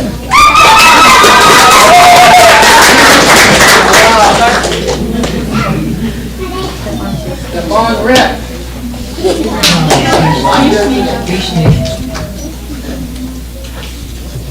He took, he's a future fluent speaker, that's what it has on here, so he must be doing pretty darn good.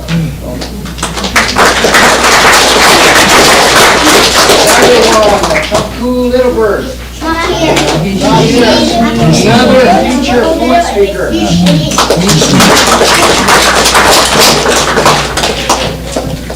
Dakota Espinoza.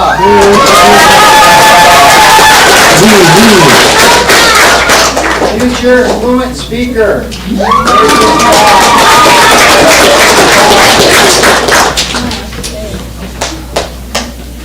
I think it says Lacey Lilwell. Okay, Lilwell.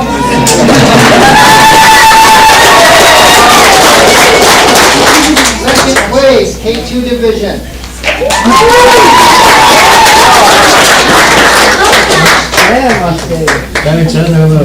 Logan Iron Eagle Feather.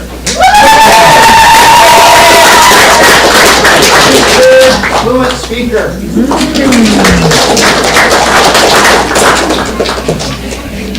Lily Brave. Future fluent speaker.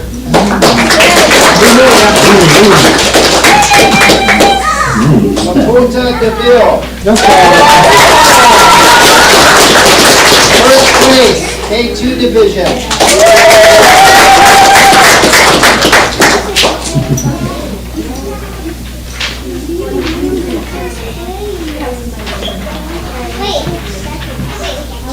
Ocala Little Elk.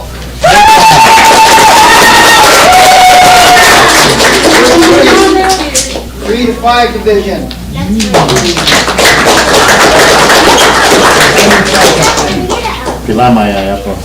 What about that hand?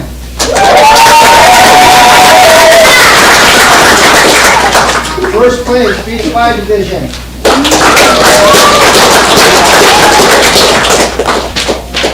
Czechia Fast Dog. First place, 3 to 5 division.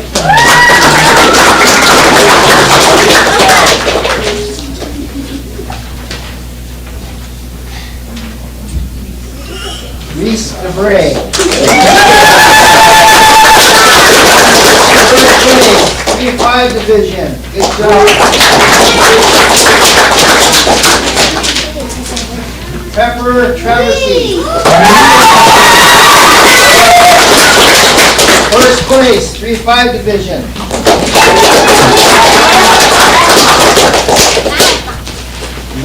Hayden Black Bear.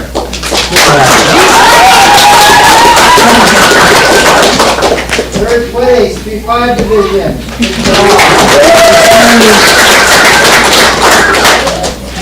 Kenneth White Jr. First place, B5 division.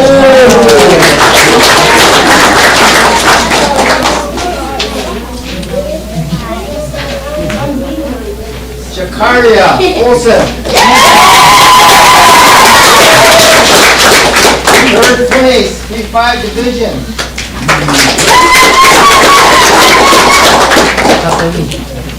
Brooklyn Halligan. Third place, B5 division.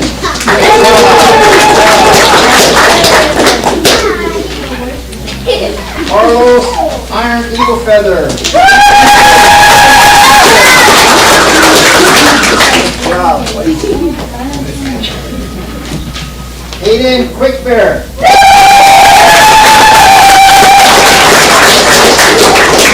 Second place, K2 division.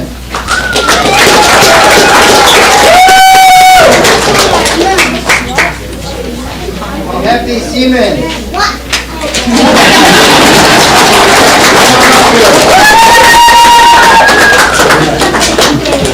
Second place, K2 division.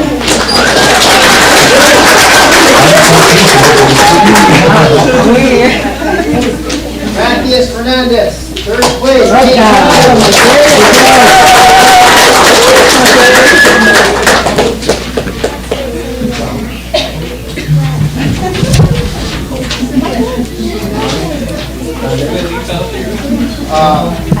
Kaimani Eagleman, future fluent speaker, not here today. James Sanchez.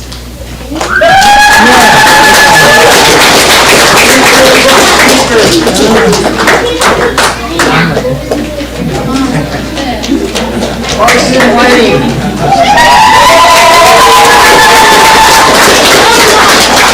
First place, K2 division.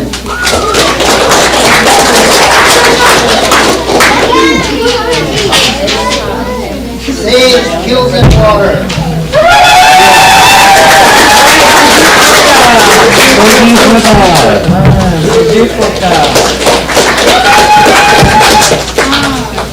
Hope I got everybody. We also want to let the students know that that as tribal council is very, very proud of you guys. You guys are future leaders. Keep up on the good work. We also have a big surprise for you guys. Our tribal council decided to invite everybody here for their appreciation of what you guys do as far as being in school, going every day, and trying your best in school, that they're going to buy you each a bike.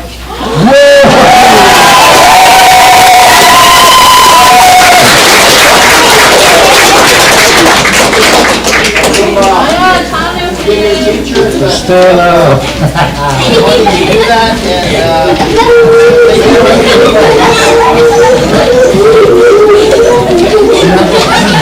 anybody else want to say something, Jordan?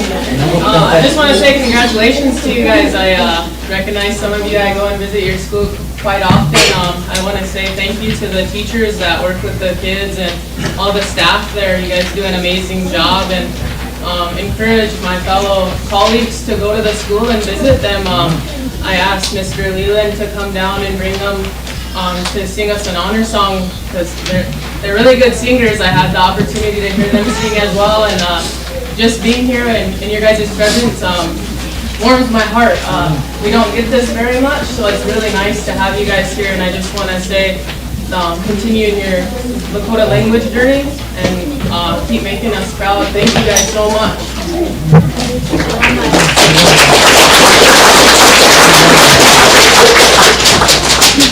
We got Principal Foster. I think that's it, right?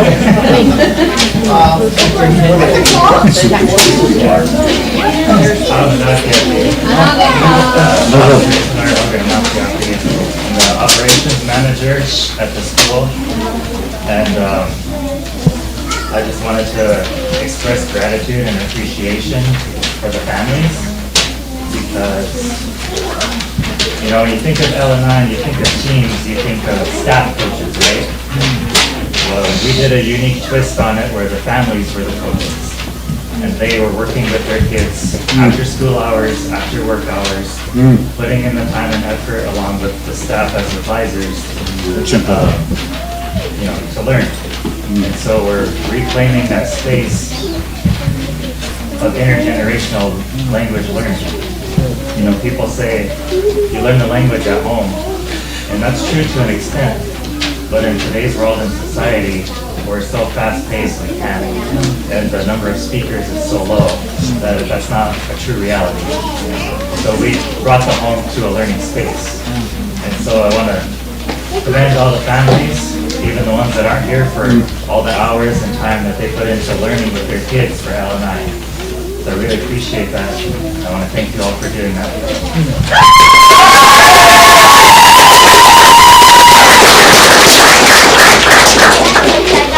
And I want to thank all the staff and instructors up there. They do put a lot of time in, and it's not easy running a school, especially if you're trying to teach them the language and the culture. It's not very many people have the expertise to do that nowadays. So thank you guys for all you do up at that school. Leland, thank you. Charlotte, thank you.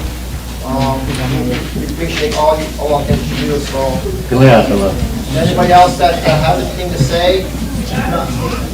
Martha, Chair, and Kathy.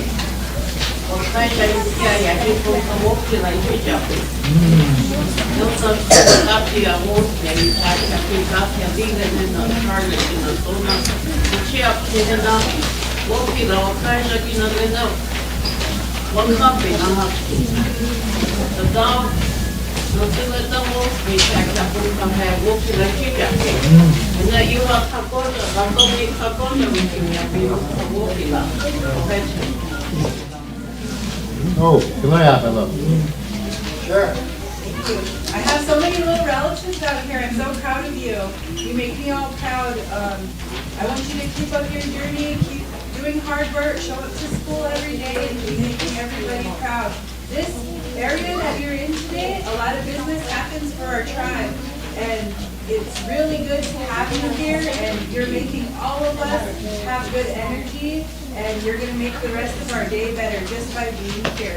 You're doing something that we have been trying to do for generations, and, you know, I wanna acknowledge Sage, Fast Dog, and Weezy Pond, Harriet. I remember when this was just a dream to have this school, and now it's a reality.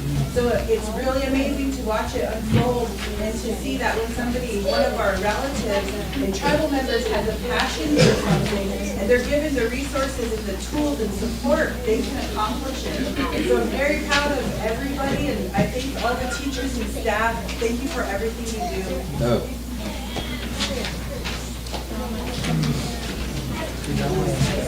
Can I have it? I'd like to, for us to meet the staff. Okay. Whatever staff here, if we could meet them and know. Yeah, you guys, all the staff come up here so we can kind of see who is does all the hard work.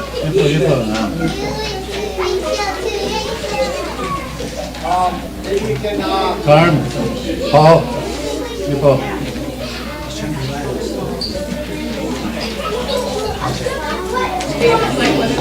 Start at that end, here, introduce yourself, and then tell us what kind of work. Amitapiapi.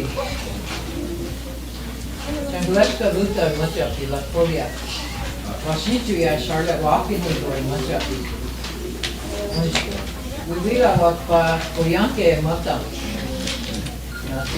Si Chanku Mapoche Ewati.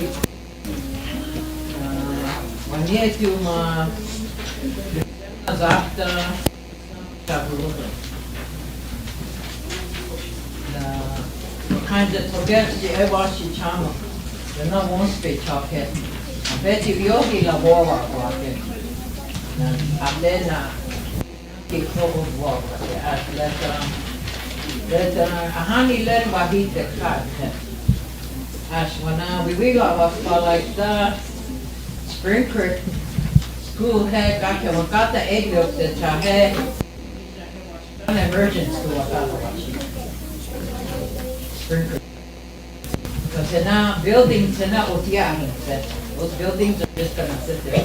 So that's my dream too, is how Spring Creek. My daughter's at childcare. And so I'm happy to be here and to see all of you. Chante washte na pechu za kilama yo. Wow, only chala na because what people can it just na hippie na. We chala na okay. Hat khanka howash te much up. Na washit you little dog. Ate eta sista much he nu ya hashni na eta khisa pata wa na wajaje much. Really much na leno wash chukna. They fish na chukna. Lena is a chukna. We're not doing everything. We can never get our teachers, our young staff. I think it's our diversity that makes us strong. Very happy.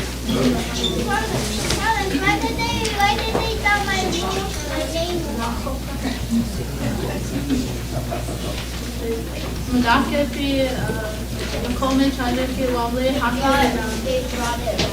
Wasichu Chandra fi Rachel Janice Samata fi na wanetu ma wichamna nupa sama dopa na Wamley Hope fi mat hemata ha na ni khaisala ayanke alati na si chango makoto hemata ha na si chango na ogwala hemata na ha yo ma chande ashte na pechu zabisto. My name is Rachel Janice. My Lakota name is Last Eagle Woman. I come from Pioneer to Rosebud. And I greet you all with a good heart and a friendship. Ilamaya.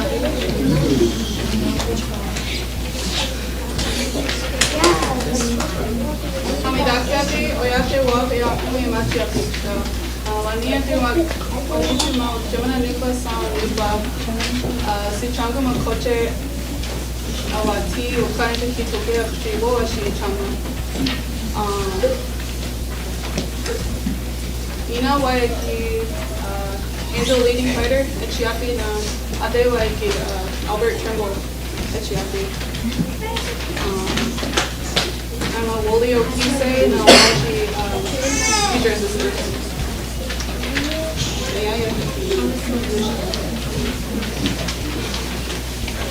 Shafiapi, Courtney, Imajiapi, Waniatu, Victorina Yamni, Sanyamini, Ade, Tim Booster at Giapi, Naina, Leah Radley at Giapi. I work in the 2nd and 3rd grade classroom as a teacher assistant.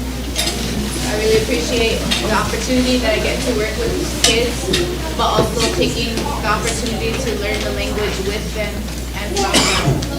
From other staff members. It's a really positive place to work.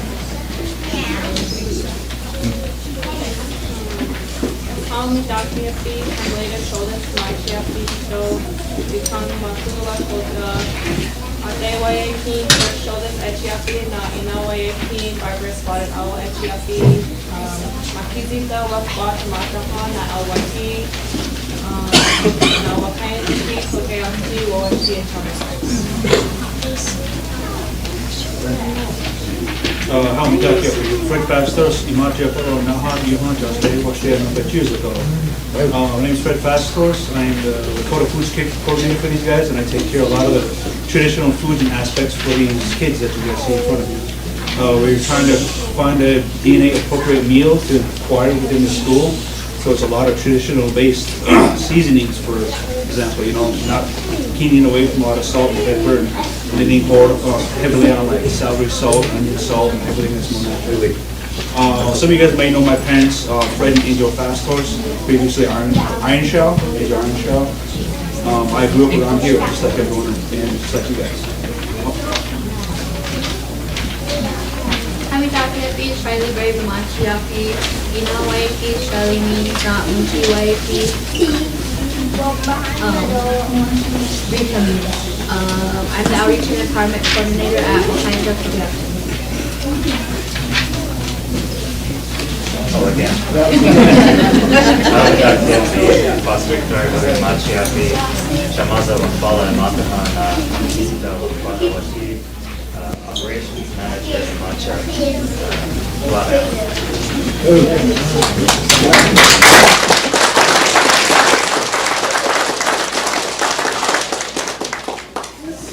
Anything else?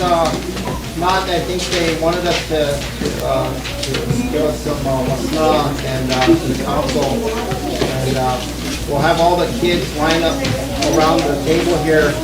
They come around and shake their hands, and we'll have Leland do an honor song as far as honoring the students today.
Parents, see your hands. Grandparents. Wow, they're nice. These are the ones that did all the hard work.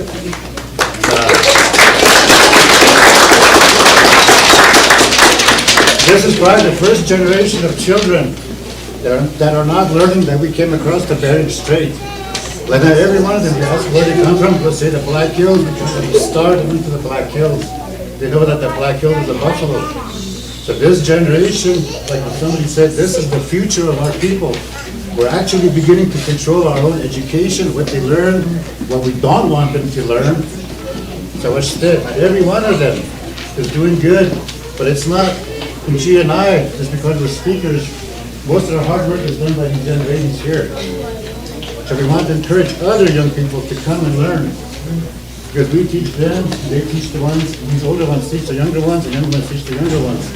So we're all moving along at the same time. So we made a song for them that says, I come from the Black Hills, I'm a child of the buffalo, and it means both the buffalo out to the ranch and them. Katunka Chichala. So we're going to sing that song in honor of the parents and grandparents who put in hard work.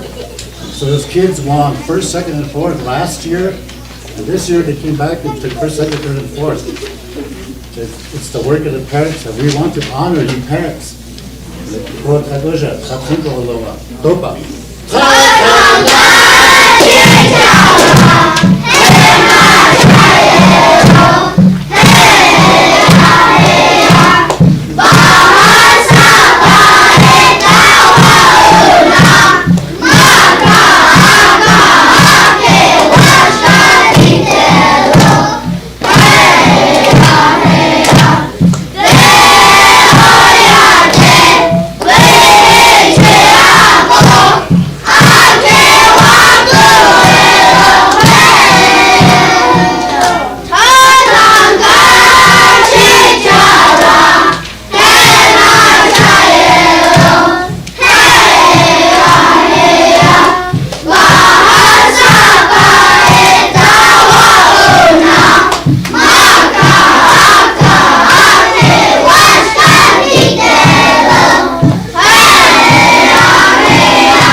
I am a child of the buffalo. I come from the Black Hills. On this line, I'm gonna play again. Teoyati, that's all of us that come from the Black Hills. When we were under the Black Hills, was Teoyati. Today, we're like, so Teoyati, that means all of us, as well as the buffaloes, not the Wulakuta. Stay strong. Ake wakuelo. He said, I'm coming back again. We're coming back. The buffalo and our children learning from the buffalo. And I would also like to acknowledge our boss. He's not here today, but he did all the hard work, like somebody said. Him and Weezy and other ones. So we say we'll be lucky them. If it wasn't for that dream, then this wouldn't be possible with your support. Come on, help me.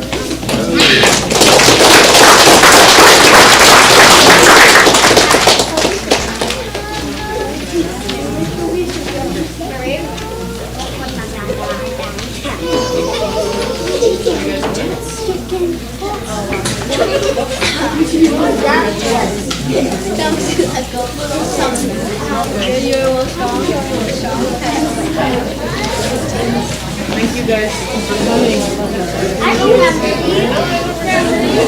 Yeah. Proud of you guys. All your hard work. Absolutely. Jordan. Oh.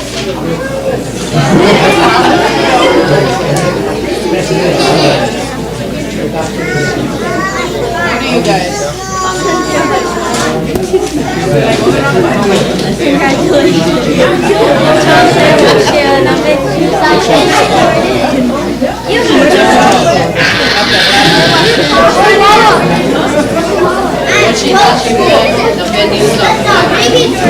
Thank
you.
You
already saw me! Good job, guys!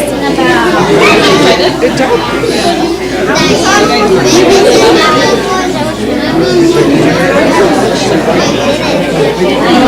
And good job, Sage. Good job.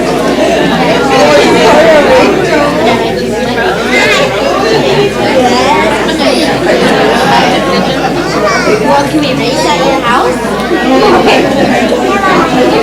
Can I ride your bike? All right. There's my best friend, finally. I made it to you.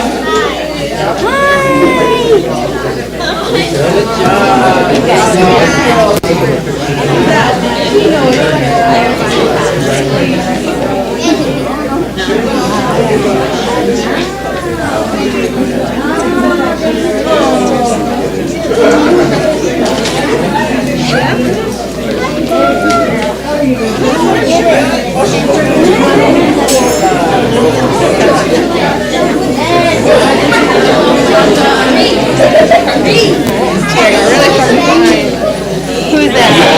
Who's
Hey, James, how's it going?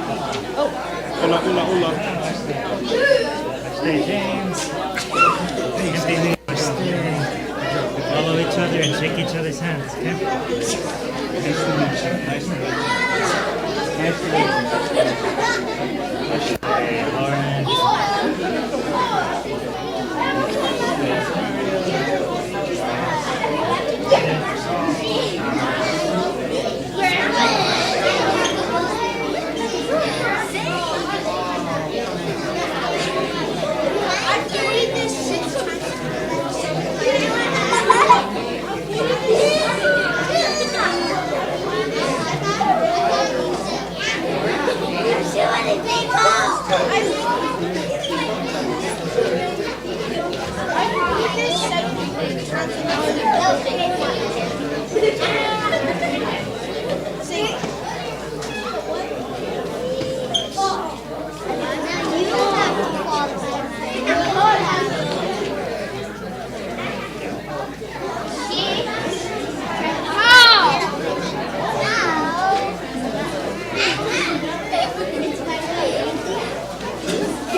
Schön gehabt, da. Значи наверх, на вазията. Влияние от тота аваката ничи махане каки хакашила апетекиле во пилеканичати.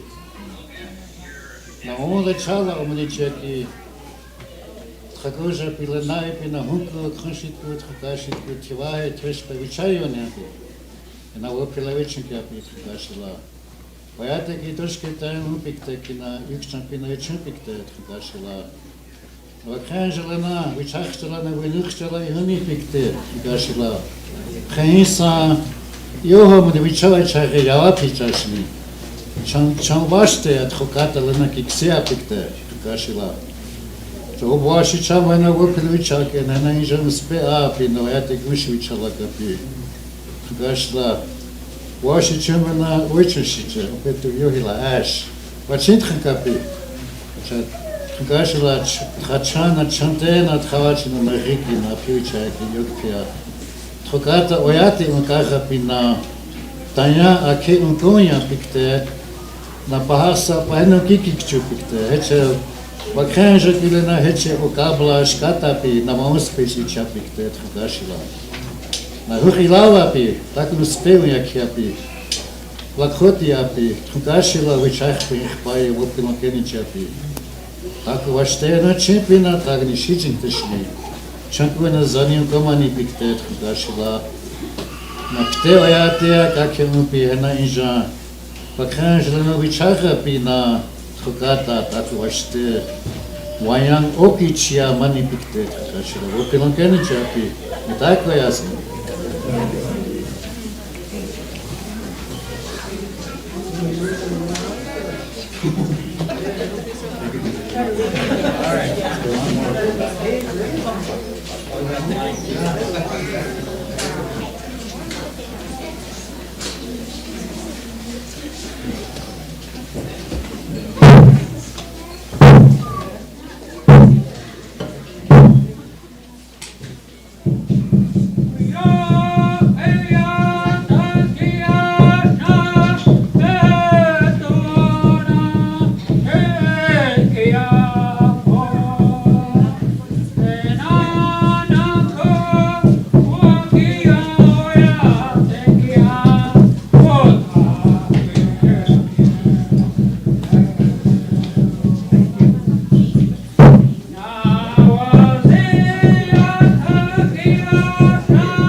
I'd like to share a few things with you while we're passing out the wasna.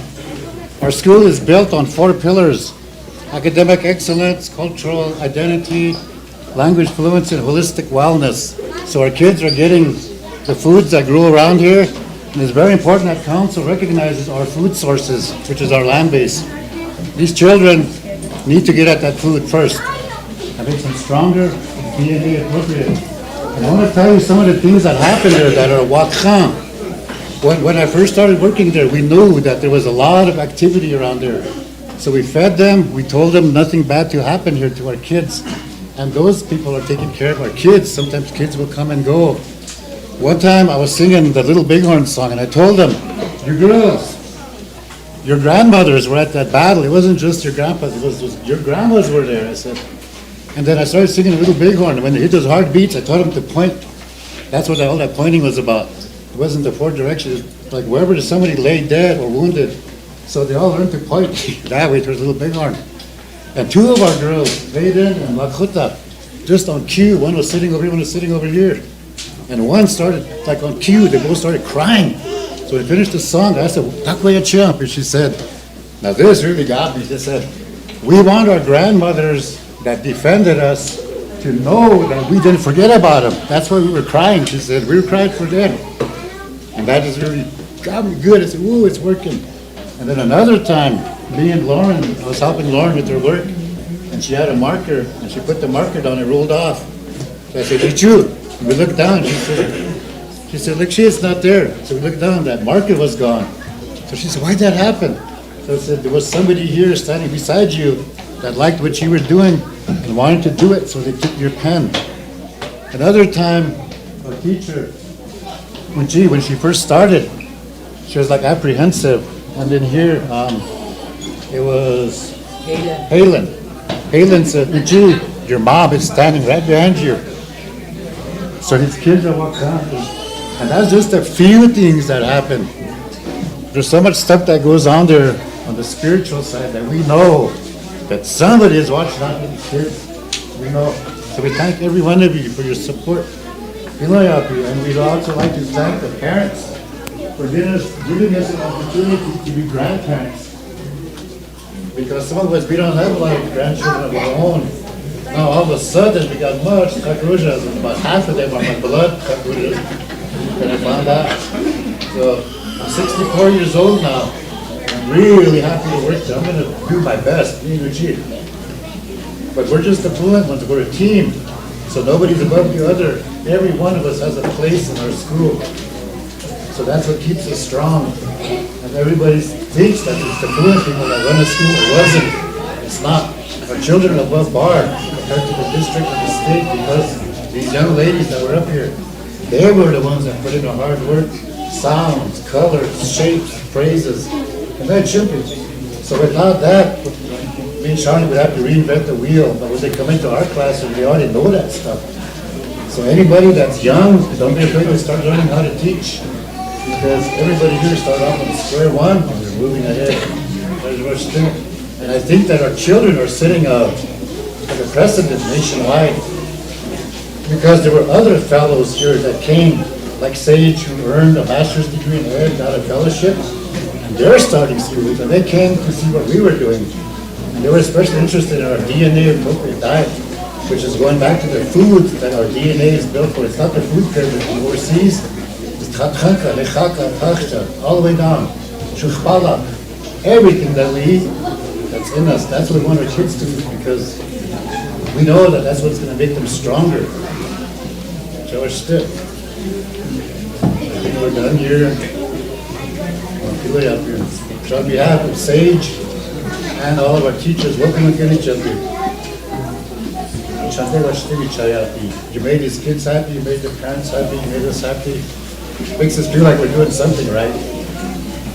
You know, in a world where there's a pandemic and everything is going back, I think this is one of the things that could make our people stand up. And one of Tushka Sage's phrases is unity through language. We want our people united again because we are one people. And I tell these kids constantly, I don't care where you come from, how you look with your eyes and your hair and your skin, none of that. But to me, you're our Kagojas. You speak Lakota, you're my Kagoja. So So we claim them, and then they claim us as grandparents, so. I myself, I love sitting up there getting my neck stretched. Kaka, we got a turkey leg. Kaka, what's these balls? Kaka, what's all these wrinkles? I love it, man. Kaka, what's these big veins? We used to do the same thing to our grandparents. And some of these kids don't have grandparents in the home, so like, we're loving it when they treat us like that, because we're just soaking it in. So I want to say, looking at all the parents and grandparents that are in here, thank you for allowing us to be grandparents to your children, to teach them whatever we can. We're doing our best. On behalf of Sage,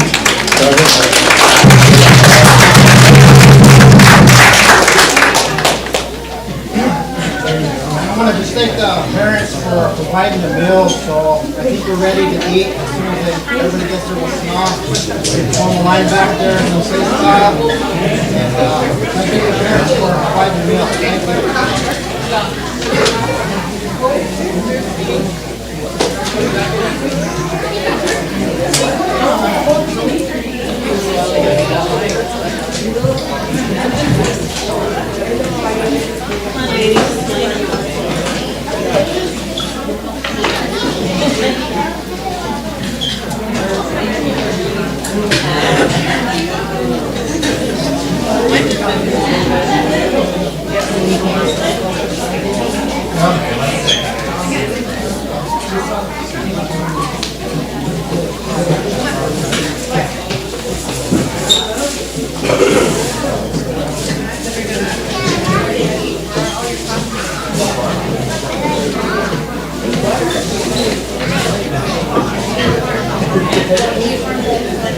Wait up, so go napping after lunch. I am, well, a young man, so that's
Casino report, Ken, are you ready? Yeah. Right over there. Tony, son's acting Sarge. The door. Oh, sorry. We'll get it. Sorry.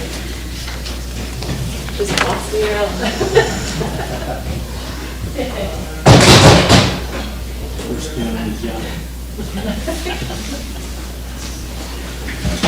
I'm not going to spend a lot of time. I know that, that we can have all kinds of discussion on a variety of different problems that exist there. And a lot of them are getting resolved. A lot of it is keeping the doors open and trying to improve the operations in that area. So there's a lot involved in there. In a minute, I'm going to go into executive session and distribute a document to you guys. So we don't have to answer any of the questions because I think you need to sit down, take a look at this document, review it, and then at a later time discuss what's there, because it has some severe implications to the viability of that institution, and it's something that you should know. So I'd like to go into executive session now. Okay, there's a request to go into executive session. I'll entertain a motion. Lisa, second by Wayne. Any question? No question. David? All in favor?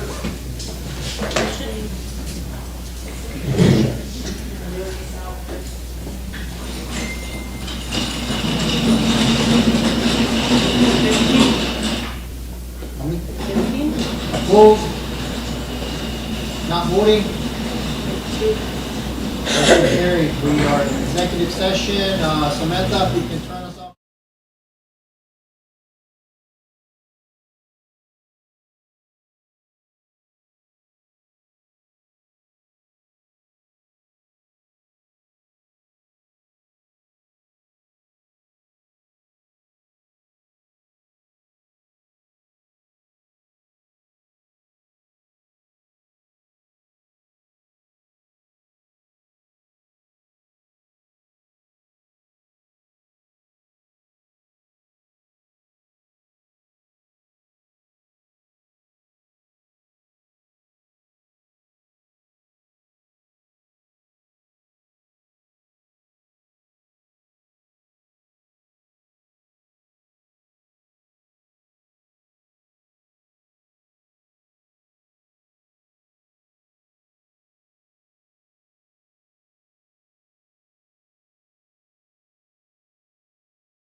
to expedite the hiring of a general manager and see if any of the applicants are interested in coming to be our comptroller, our CFO.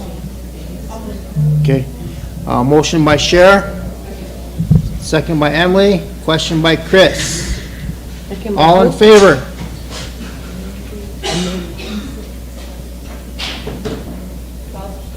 Opposed? Not voting? Motion carried.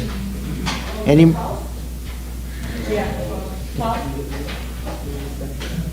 Ken, is there anything else that you need to report? I know you said you was gonna make it short today, but. Yes, this is the shortest time I've ever had that lasted all day.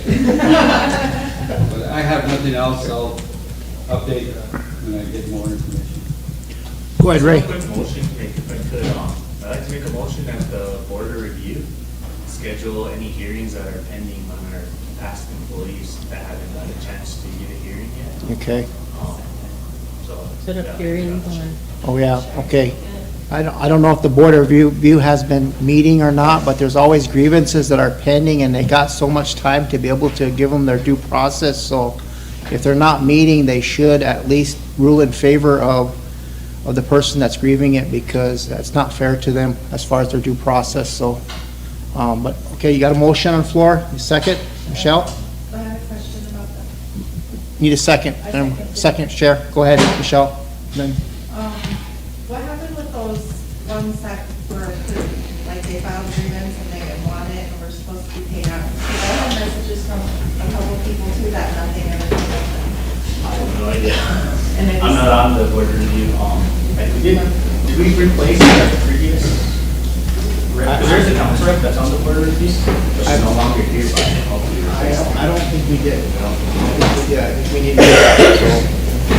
So I don't know, like, the outcome, I mean, I don't see any ghost meeting, so I didn't see it.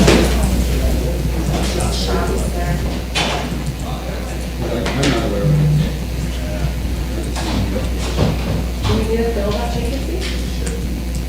Nominate Michelle. Casino. Nominate Michelle. No. We already got a second, let's go. So should we get a question on it? Chris, you got a question? Okay. What is it? It's a motion to have the Board of Review deal with the grievances that are pending, basically, yeah. So, Oh, I got that one and Sherry seconded. okay, all right, and then we have a question by Chris. All in favor?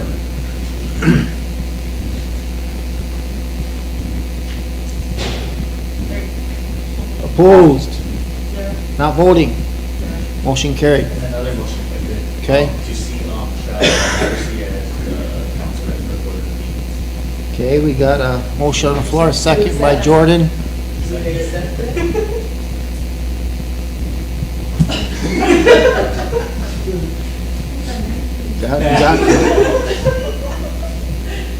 I think you make a good one. Yeah.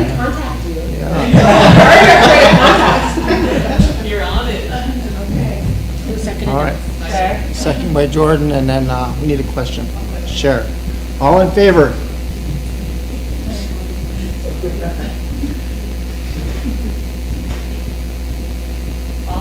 Opposed? Not voting? Motion carried. Okay, Chris, and then, go ahead, Chris. Yeah, I have a motion for him, I guess, we can travel for Welcome Back to Thunders on the March 22nd, 23rd. And I'd like to encourage to all of you guys here, as well as anyone else listening, to, really attend that, ceremony that our prominent leaders of the Rosebud tribe has been pushing for the last 30 years. Starting off with just a handful of people, and now there's over close to 1,000 people that attend this ceremony, and it's a really righteous ceremony for our people and our way of life. So, yeah, I make a motion to approve travel for Welcome Back to Thunders, March 22nd, 23rd. Okay, second by Jordan, question by Cher. All in favor?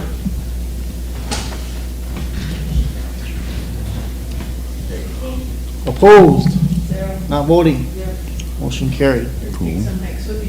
Okay, are we done with, motion to approve the casino report. The second by Chris, question by Emily.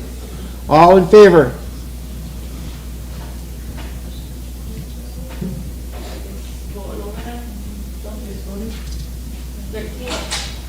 Opposed? Not voting?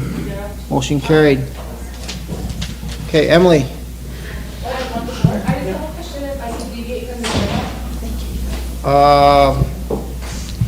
You can make a motion to deviate from the agenda. It's just kind of a question or. We got an agenda that we need to stick on, Emily. I know, but I'm just asking if I can, because Chris brought up something that wasn't on the agenda. So that's why I'm asking if I can bring something up. Oh, you can make a motion, yeah, it's just that it's a discussion, and we can always make motions to approve things, but. But no discussion? Yeah, you can do discussion, but I just kinda like to stay on it, because John's been here all day too, you know, so. Okay, I'll wait till we're done. Thank you. Okay. Okay, you guys ready for the gaming report? So then, John, our.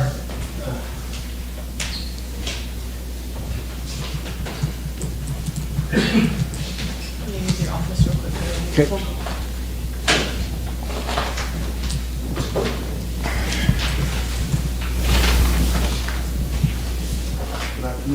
Afternoon. Oh.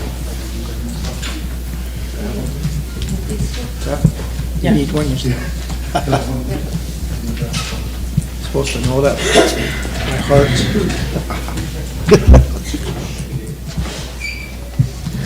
All right. So, I guess I really don't need to report that 35 gaming machines are down, but I do anyway, just so you guys know. We've had staff shortages. This is administration should be telling you this too. When we had our outage, a lot of our managers weren't available. They weren't answering their phones to, help with the staffing during that time. And then you guys already know the general ledger has not been updated. Cage accountability is not being updated. Table games, and this is like a minor one. Licensees not wearing their badges or having them face forward. But it does need to be enforced. We aren't getting our promotions in time. And I kind of don't want to read the last three because that's kind of personnel, and then the public shouldn't know that. But we have issues to discuss, and because a lot of the stuff that's going on with, that report that we were talking about previously, it all could have, I'm not going to say it could have been handled, but it wouldn't be this far down, because we've had meetings about all this stuff with previous GMs and, previous staff members but turnovers, so really who do we hold accountable for this? I mean, yeah, you're asking where was gaming at when this happened or whatever, but we've been letting them know, and so do you want us to write people up, or, that's basically the bottom line here about this situation. And I have that letter to you guys, I emailed it to you. I have a copy here if you want one, but I can hand them out when we're done. And then, again. John, these things have been going on since 2022, and you say you have to report them, but now you're reporting them in your report, so, they should have been reported in somebody's report. We haven't had a gaming director for a long time, so thank you for putting it in there, but, any other future things that happen, that you could probably put a part of your report to bring it to our attention. Okay. Yeah, I'm just trying to think of everything that you guys should know that I know that the administration isn't really bringing as well. And because it always falls back to, well, gaming didn't say this or gaming didn't do that, but we've been trying to do our due diligence with the staff, and some of the things that we have done has caused friction, and we're all witness to that as well. There's you know, and that's kind of how some of the friction was caused over the past whatever amount of time it was. And I'm hoping that that ends as well. And for these two, for the Prairie Hills, that the same problem. No reconciliations, but that safe is good. I can't really talk about that, but I wanted to let you know that. And then we've approved vendor licenses, Poker Depot, Dynamic Gaming, 11 key licenses. Our reports were approved for all our inspectors. We are separating a job that our licensee admin assistant was holding 2 jobs, so we're separating those. And those descriptions and advertisement will be determined. And the commission hired me acting to full-time. And we are going to also get in a consultant for the gaming office who has more gaming experience than I at this point for regulatory. Temporary consultant, but that's all I have for now.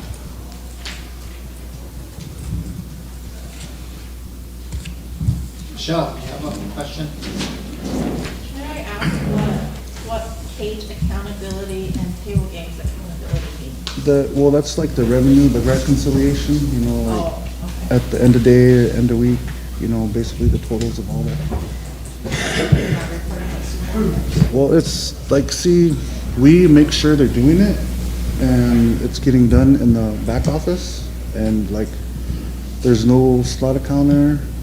You know, like basically it's all staff shortage, turnover rate, all this stuff is just a continuing problem with the problem we're having already. This is not new stuff. This is, I'm putting it in the report. That's all that is. Ray, go ahead. Can you kind of elaborate what the consultant to the gaming office is gonna do? Well, see, they're well versed more in gaming law than I am. So, you know, I'm fairly new to the gaming regulatory part, yeah, but even though I've been in gaming for 7 years now, so I don't know all the ins and outs. I was just curious about that. I mean, if there was other applicants that were more, and maybe this consultant was an applicant, I don't know, but was an applicant for the union or based on experience and knowledge. You know, as opposed to hiring someone and bringing someone else, is what I'm trying to say. But I was just curious on. If you could email me the question, I could elaborate a better answer.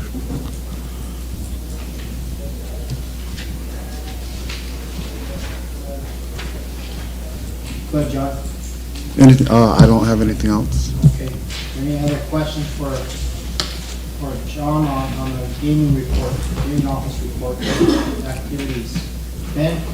Well, I'm just kind of curious, Jeff, you said you're doing ice and stuff like that. I also want to be able to bring in the, like I said before, the gaming commission and make sure that they understand what we're trying to do to help the casino, I guess, generate revenue. So, I mean, to make sure, I see there's different gaming commissions on there too, so maybe it may change or something like that. But I was just concerned because of the last time we tried to hire somebody for the GM that, you know, like I said, last time they were rude and, you know, kind of outspoken type deals. I'm thinking kind of how it is too, but if we get somebody else like that, I mean, I don't know how that would be and stuff though. So, but I'm just making sure that, you know, they're aware of that. Well, I'm willing to work, yeah, we're all willing to work, get something done. That's good, okay, thank you.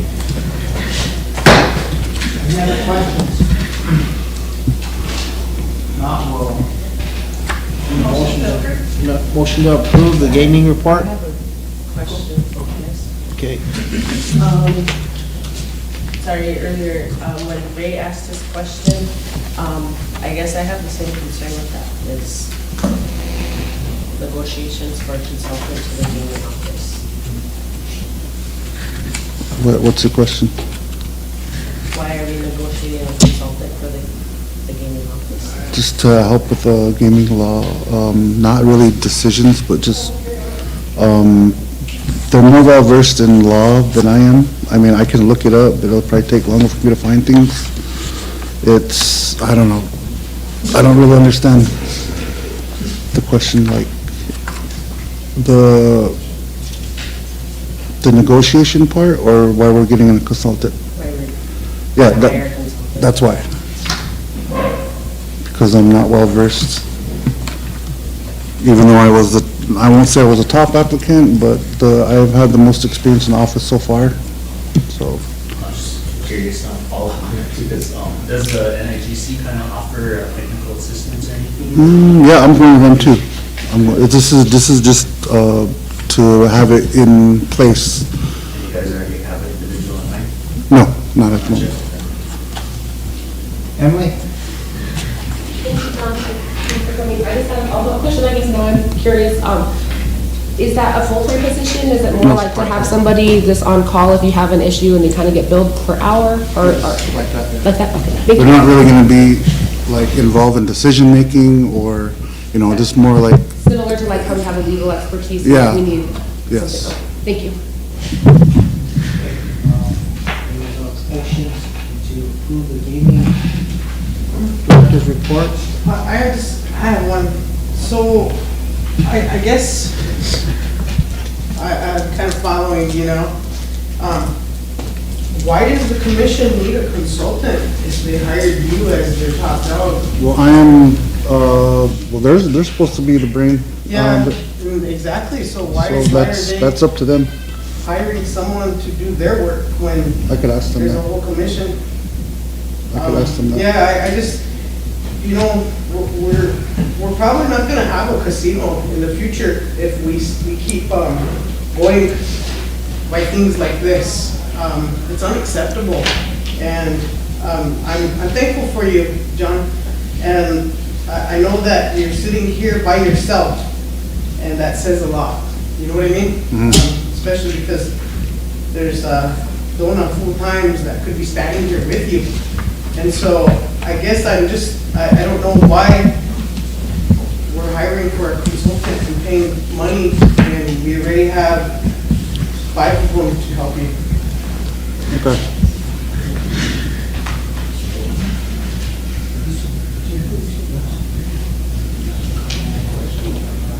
I was trying to. Michael, do you have a question? One more question. John, not along these lines, but the contract that was spoke about earlier today between that, the casino pays a certain amount of money to the gaming commission. Do you know when that contract was put in place, or how long it's been in place? I don't know. I know there's a fee that the office charges. That's all I know about that right now, and I know how much it is, and it's supposed to be paid monthly, and it's been there since the beginning of the casino. Okay. So to your knowledge, it's never been like renegotiated or anything? It's been raised, that's all I know. Okay. Is it possible for us to see that contract? I could look, I don't know if it's a contract, or it's but maybe the casino has that, but I will look into that. Yeah, just, it probably isn't a contract, but it's probably like minutes or something. It might be minutes, it might be a motion, that might, What is it currently? 33,000. 33,000 a month? Plus the license fees that everyone pays. Yeah, but that's individual pays. And that is what we give to the state, mostly. And the casino pays that first, and then they bill the individual for their license. So if they quit, the casino's stuck with that bill until they get it paid back from that individual.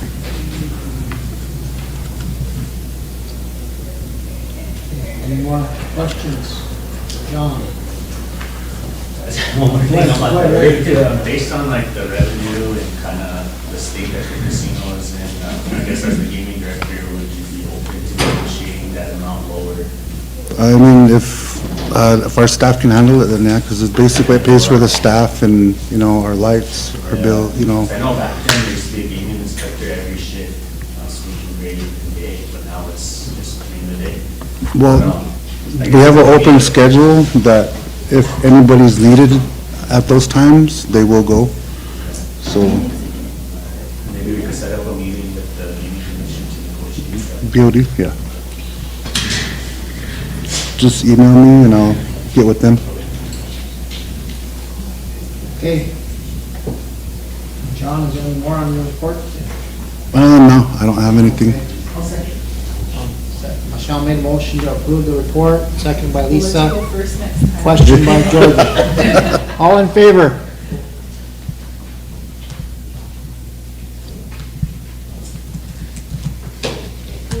Opposed? Not voting. Motion carried. 1300. I can't hear her.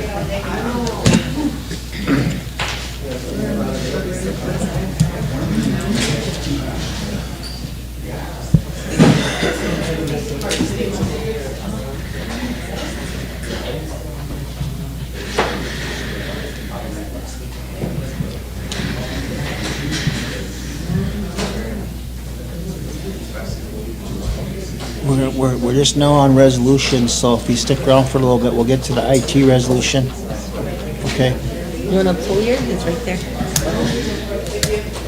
It's underneath all those budget and finance ones. What's You can that? Pull yours out. Can you tell us which machines are hot? What does it mean when you're on standby? Oh, yeah. What does that mean? I don't know if everyone's asking when you're up. I guess I've never seen oh, yeah. Well, she said that somebody wanted jackpot, and so they were waiting for it to get paid out, and they were on the phone with the other people. How did they get a jackpot? So they went into their window. I think that what they were saying is that they were trying to look for enough money to pay for it, so they put them on standby. Yeah. Anyway, we're on resolutions now. Redco is not gonna make it today, so I think they were on travel. Clay was on travel, we checked on him earlier. Micah, do you have something? Yeah, motion. I have a motion for budget and finance to work with the RST treasurer to secure funds for individuals or individual who will be assisting the GM during this. Okay, some extra funds? Yeah. Okay. Okay, second by Sharon, and a question by Ray. Who will be assisting what? For any, whoever they decide to assist Ken during this time.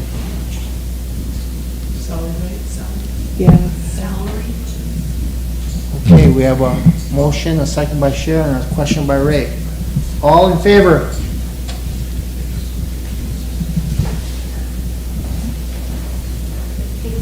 Opposed? Not voting?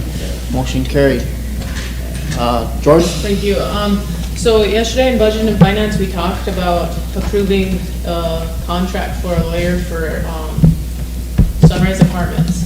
And, I just kinda wanna let you guys be aware of what's happening. I've had like 12 apartments that are without water. I know. Okay. I'm just letting them know that they're out, without water.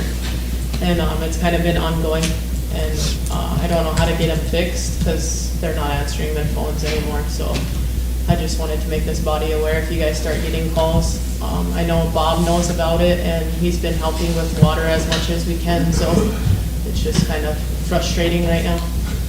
Are living there with no water? They're for 2 weeks. Are the pipes frozen? Yeah, they've been frozen since that cold spell, and then nobody's ever came to fix them, so I don't know. It's like 3 apartment complexes now.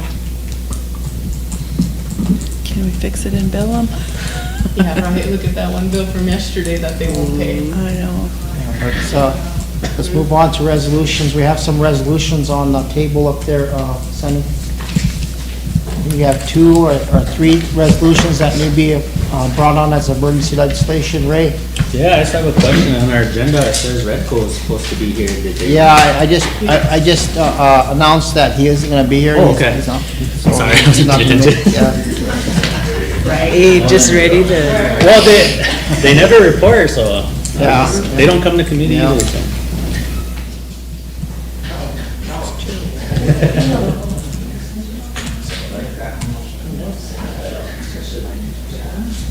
So I think the resolution that's being passed out is a resolution from IT.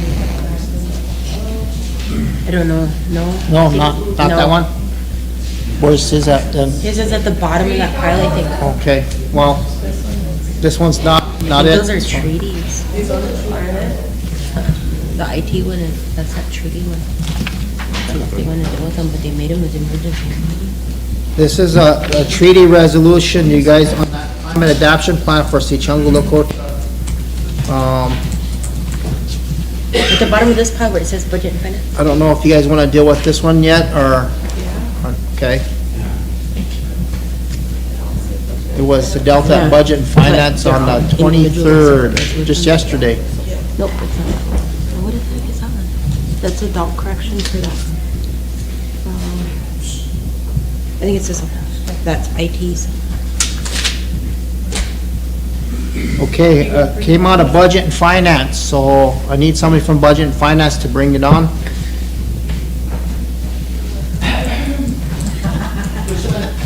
The treaty one. Pick one. Yeah, it is.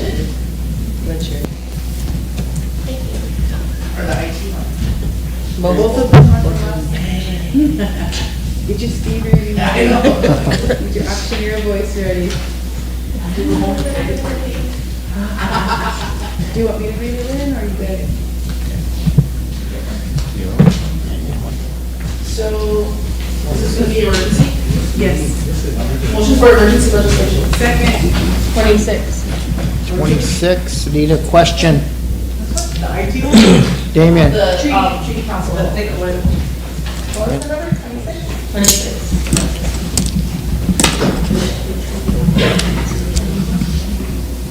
We have a motion to bring out emergency legislation, Cheryl second, and then question by Damon. 26 All or in favor? 36? Bring out emergency. 20 or 30? 20s for the resolution. Yeah. 20, 24. You need Not voting. Motion carried. Motion to approve 2023-26. Second. 24. 24. Oh, yeah. I heard that wrong. 26. Oh, no. 2024. Here. 2024, 26. Yeah. Oh. Yeah, no. See, it says 23 right there. Sorry. Emily, go ahead, Lisa.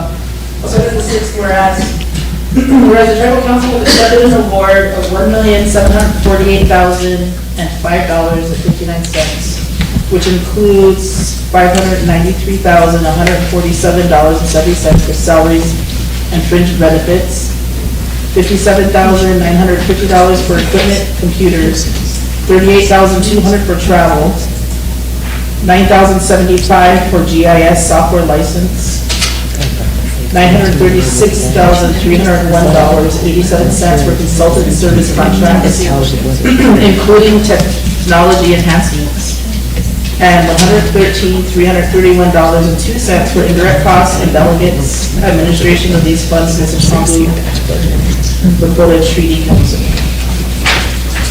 Whereas the Treaty Council proposal included a team of native and non-native expert advisors that together provide the experience, expertise, and tribal orientation needed for the successful center. And whereas the Lakota Treaty Council believes this team will provide services and capacity in a unique fashion and seeks to retain the individuals named in the successful proposal without full and open competition. And whereas the Lakota Treaty Council is recommending a sole source contract due to this project is a continuation of the climate adaptation planning grant that will now transition into project implementation. And whereas the Lakota Treaty Council held a meeting on November 7th, 2023, and hereby recommends approval of said resolution. And whereas the Oyate Research Review Board has determined that the Lakota Treaty Council, Chitongwo Climate Center project proposal itself is not a research protocol and therefore cannot be approved or disapproved by the SORRB per the SORRB authorizing resolution 2022-076. And be it further resolved that the Tribal Council authorizes Treaty Council to enter a 3-year sole contract with Sichongo Elder and historian Victor DeVille traditional ecological knowledge for $88,129.87 for 3 years. And tribal member James Radney Lee, traditional ecological knowledge, for $75,000 for 3 years. Robin O'Malley, project startup and implementation for $173,806 for 3 years. These are the consultants on the Sishwangu Climate Adaptation Project, or Plan Project, and will continue to work on the Sishwangu Climate Center platform for engagement as our local experts for related technical and advisory services related to the Sishwangu Climate Center project. And be it further resolved that the President of the Sioux Tribe or his designator is hereby authorized to sign any and all purchase documents. Okay, discussion. Question? Question by Sheriff. Why are we, excuse me, board, Victor DeVille is Muchacha Yalkapika.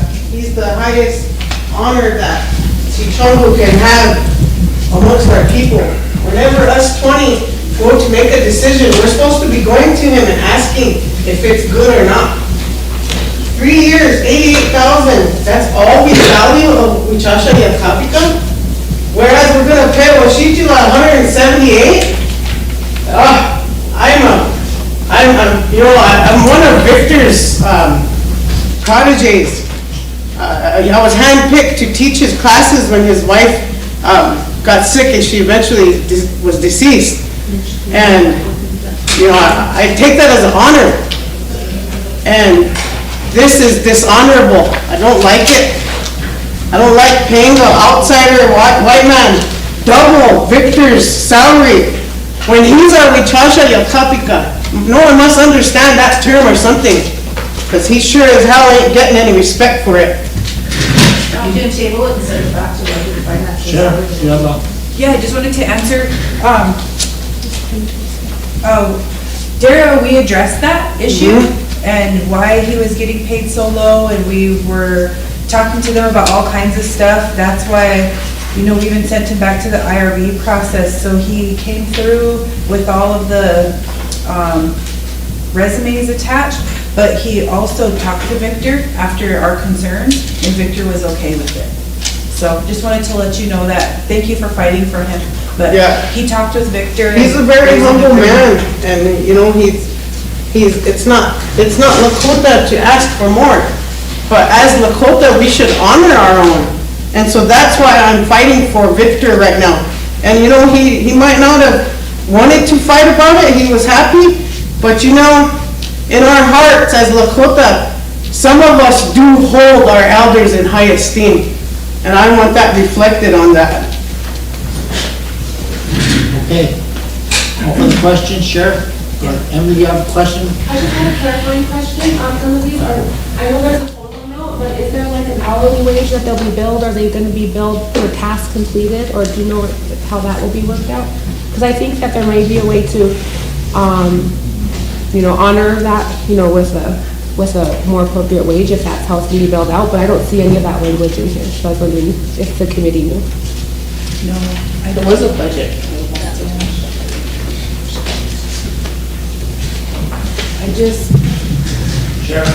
I just know that the treaty council is behind on this, and they've really been trying to push it through, and we've been really tedious on the director of the treaty council, and I'm sure he could come over and answer those questions if you need an answer to them, but I do know that Victor is one of them that's not gonna be, he's not full-time, which is why that wage is not as much as this other person who's gonna be full-time. But I do not know if it's hourly or by project.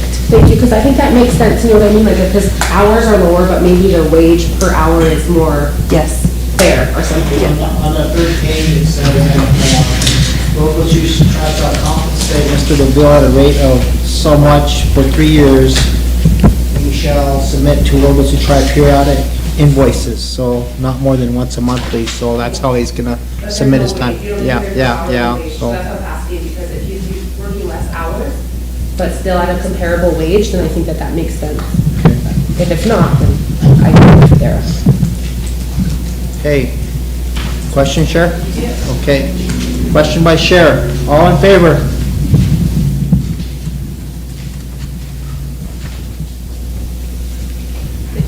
Opposed? Not voting? Motion carried. Kim, these next two resolutions just came through budget finance yesterday, but we didn't move them forward as emergency legislation. Yeah, they did. Today? There was another, you have another treaty one, and then it was the adult corrections, because they needed that part right away. Okay. And then IT, he has a deadline of the end of the month. And then you have one from Tribal Ranch. Tribal Ranch. Which one you gonna bring on now? The Adult corrections. adult corrections? Motion for emergency would be 27. Second.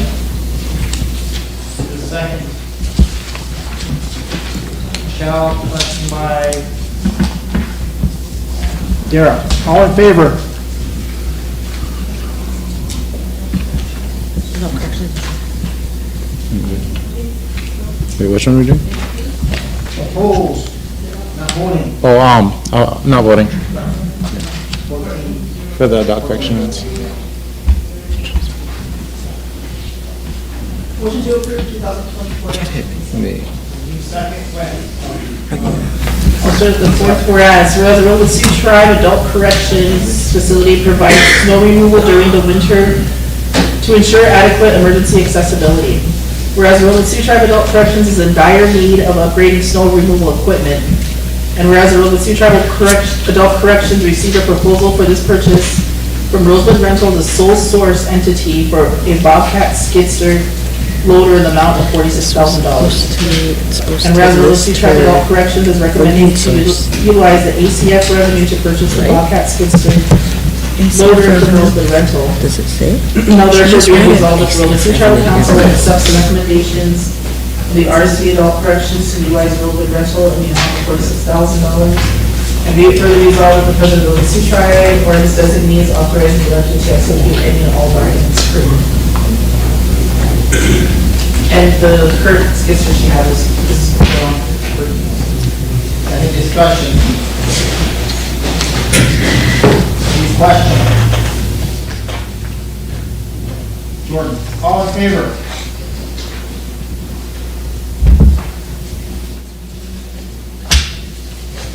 Opposed? Not voting. This one is the ranch farm. Open for emergency location.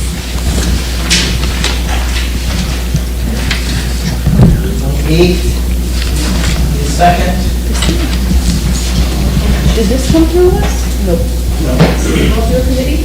No, they were trying to take it through by petition, so I handed this morning, so I said, well, I don't know when you're gonna have budget finance, but I guess it needs to be approved, so.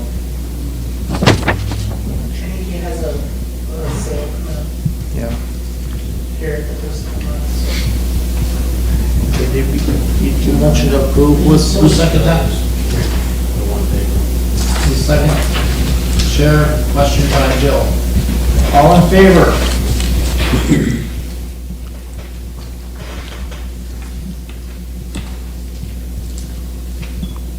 Opposed? Not voting? Motion Motion. approved 2024-28. Second. Jordan. Go ahead. We'll start at the fourth whereas. Whereas RSC ordinance number 82-03 declared that there exists on the Rosebud Reservation the need to upgrade and operate a modern ranch farming operation, which in turn would improve the economy of the Rosebud Reservation, and that all present assets except land on all present obligations related to it should be transferred to the enterprise. And whereas to be consistent with the procurement procedures of the Rosebud Sioux Tribe, any property purchase over 25,000 amended must be approved by the tribal council, and therefore be resolved that the Rosebud Sioux Tribal Council hereby grants approval of the request of the Rosebud Ranch and Farming Enterprise Tribal Ranch to purchase cattle, including bulls, in the amount of $200,000 using the funds from the tribal ranch budget. Discussion. Any question? Chair, all in favor?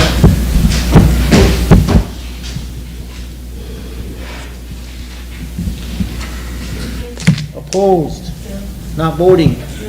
Motion carried. I have a follow-up motion with that. I'd like to make a motion to have the ranch manager come to council and give a report, and show a budget on what he's been doing and how much cattle he has, and just an overall, so. Second by Sheriff, second by Jordan. All in favor? Put him on our next budget, or agenda. Opposed? Not moving. Motion carried. Motion for executive, or emergency legislation.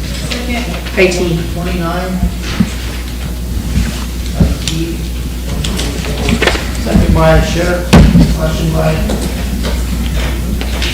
Ray. All in favor?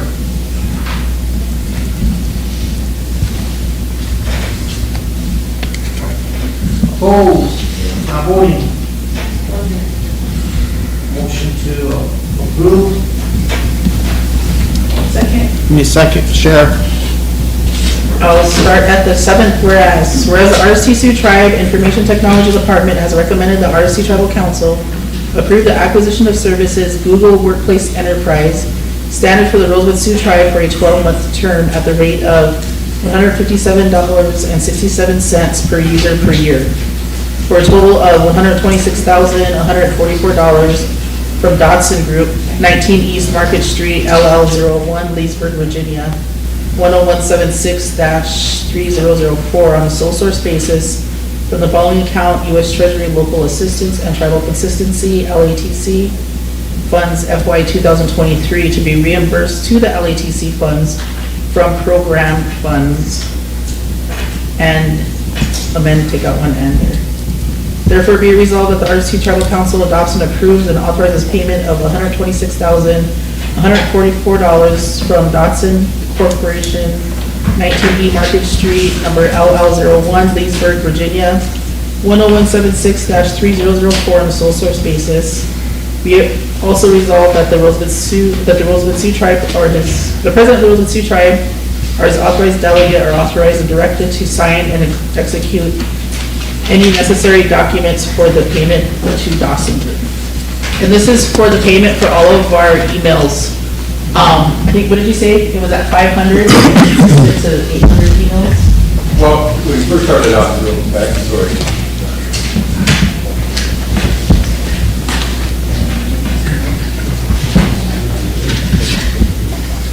So when we first started trying to provide, we took on Google, we had less than 200 user accounts. We got, I think, maybe less than 100. But however, since then, we've grown exponentially, and I think we're going to grow even more as more employees come on. So right now, we're staying at about 856 licenses right now, or employee accounts. And so, you know, looking at this seller that we had before, they were trying to gouge us, and, you know, the price that they offered us with our current seller was like $224,000, and that was unheard of. So we went straight to Google, and Google put us in contact with a number of resellers, and this was the cheapest one right now. You know, technology always goes up. That's out of my control. The prices are set by Google, you know, as well as Microsoft, and, you know, whatever platforms are out there. But that's a story on that. That's for RST-NSN. Yep. So with that, you guys get Google Chat, you get the, you know, the Google Meetings, the Docs, the storage, the shared folders. So I'm hoping that during this next year, before this renewal happens again next year, I'm hoping to put in place something that in-house or that we own ourselves, so we're not having to go through this. So the revenue received from programs, will that increase too? Or? Potentially. Okay. Potentially, yeah. All right, this next one. Ray? Question by Ray, with amendments, we change that to 25,000, Lisa. That procurement? Yeah. Okay. All in favor?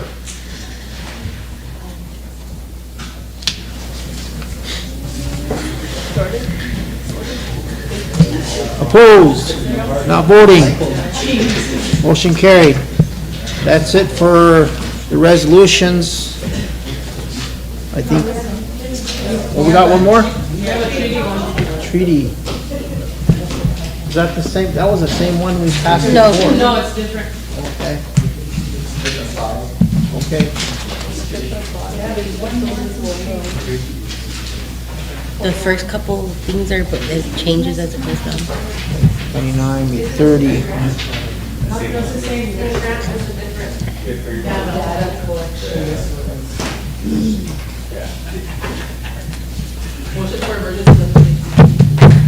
Motion by Lisa, second by Chris, question by Cher. All in favor?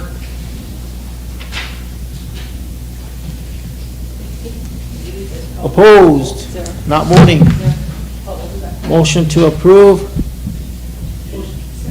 Second by Cher. Motion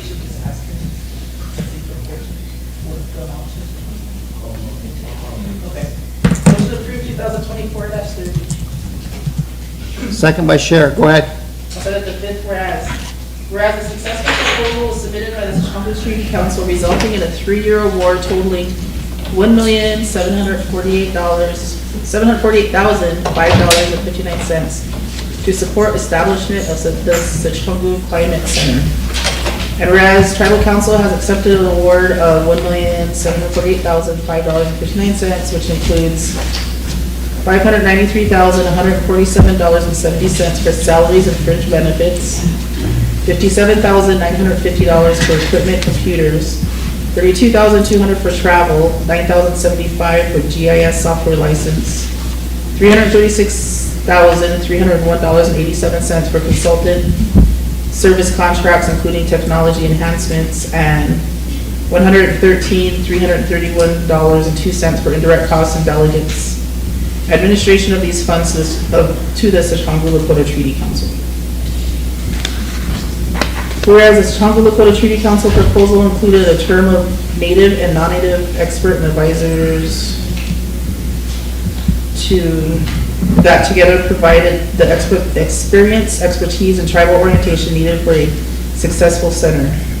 Whereas the Sioux Lakota Treaty Council held a request for proposals with advertising in the Ottawa County Tribune with a start date of October 6, 2023, and advertised until 5 p.m. November 1st, 2023, closing date. A bid opening was held on November 2nd, 2023 at the RST's Treasurer's Office. And whereas one proposal was received from Spherical Analytical, a context lab company from Cambridge, Massachusetts, in the amount of $448,173.75. Whereas the Sioux Lakota Treaty Council held a meeting on November 7th, 2023, and hereby recommends approval of the said proposal from Spherical Analytics, a context labs company. Whereas the Sioux Oyate Research Review Board has determined that the Sioux Climate Center project proposal itself is not a research protocol and therefore cannot be approved or disapproved by SORRB per the SORRB authorizing resolution 2022-076. And be it further resolved that the Rosebud Sioux Tribal Council hereby approves of the proposal submitted by Spherical Analytics of Cambridge, Massachusetts for the amount of $448,173.75 as quoted on October 30th, 2023 with the scheduled payments noted. Be it further resolved that the President of the Rosebud Sioux Tribe or his designee is hereby authorized to sign all pertinent documents. Okay, any discussion? Emily? I just have a couple quick questions. I think I heard you say this, but I just want to verify because there's some pretty good language in here about data sovereignty. Has this went through the IRB process? Yeah.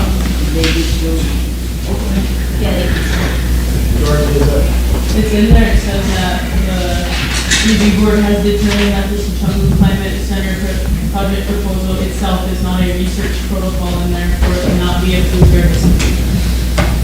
Remember we sent it back the last time he came? Okay, and that went through both boards? Because I know there's also one with SGU in conjunction with the education board. I just want to make sure because this is something that's really new and a lot of tribes are doing it, but there's a lot of legal stuff that goes along with it. And I just want to make sure that we're actually protecting ourselves rather than jumping into something and creating a bigger issue than we're really trying to solve one.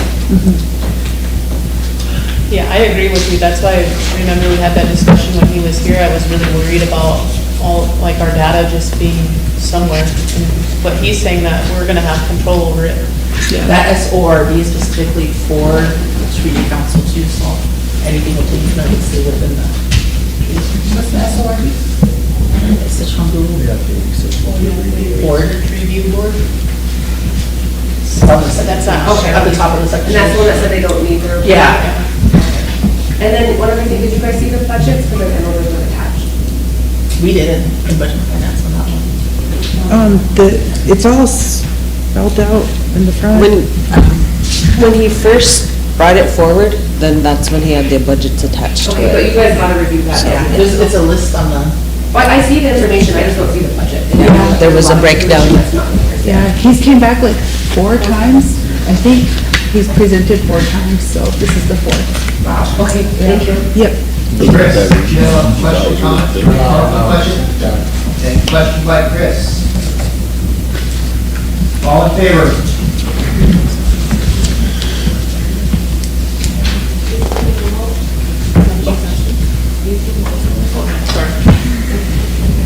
Opposed? Not voting? Motion carried. Is that it? We are done. Motion.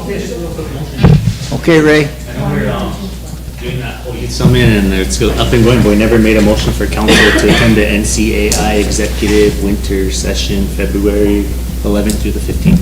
So that'd be my motion. Okay, motion by Second. Ray, second by Cher. Any question? Chris, all in favor?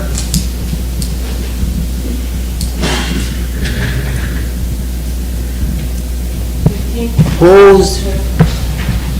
Not voting? Motion carried. Motion to adjourn? Motion to adjourn. There's one more travel that I want to make a motion for. Well, let's get you, Emily, and then Jordan. Okay. Go ahead, Cher. On the 17th, I believe, it might be, actually, you know what, I'll wait, I'll do it later, because I don't know if it's this month or next month. Unless you know when the meeting for the co-stewardship is, that, I know you assigned Phil to go, but I'd like to go and attend the one in Rapid City. I'm not sure. Okay, I'll just wait. Okay. Emily? You know when? Thank you, council, sorry. I just have a question. I've brought it up several times before, and I'm trying to hopefully get a final answer today.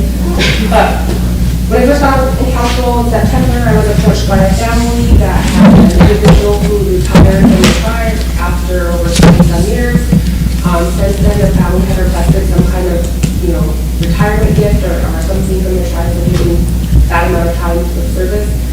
To my knowledge, they've been working with the president's office, who then directed them to work with the director of that department. Nothing has been done to date. The last time I talked to the family member, they got back to the president's office, and they're supposed to hopefully get like a plaque or maybe a star code or something. But the family is also requesting some type of monetary award. And I told her I didn't know if that was even allowed, that was going to have to be discussed. And so she went to, I think, a couple of other representatives as well as maybe the president's office, and she was advised that the only person that could, or the only entity that could approve that is this body. And so I just wanted to ask, has this been done before? Is there already something in place with our HR department? I mean, 25 years to me seems like a lot. That's how it goes. I think there's some miscommunication here. I was contacted by the family of an employee that was at Water Resources, and he had retired. We need to honor him as far as his retirement and make it right with him. I talked to the director, and he was supposed to have ordered a plaque for him, but he's never got it done. So I reassured him that this honoring will happen for him, and she was requesting some type of maybe a council donation as far as honoring him as well. So I told him I would get the star quilt. If the director, as soon as the plaque came in from the director, that I would set up a honoring for that family. And so that's how it went. Okay. So what is the answer to her on the monetary? Because this has been on since September, and I just want to be able to give the They family. usually do that when they're honoring him. The council person will get up and say, we want to give them a council donation of, they do it that day of the honoring. And is that procedure like for everyone? I mean, if you guys want to do it afterwards, that's kind of how we used to do it. But if you guys want to honor him for years of service, that's up to you too, Or wait till he comes to the council floor to be honored. So if I could just get an answer from the council, I think, to give to family, that would be great, just because I get called pretty regularly Yep. on this issue, and I think they just want to answer yes or no. Yeah. So we're waiting for the plaque to come in before we Well, hold the honoring? It's been a while since, when we're talking about programs and stuff, I'd rather not be on the air, because I can talk freely about what it was said and what the conversation was, and I'd rather not talk about it on the air, but, Samantha, can we go off the air, please?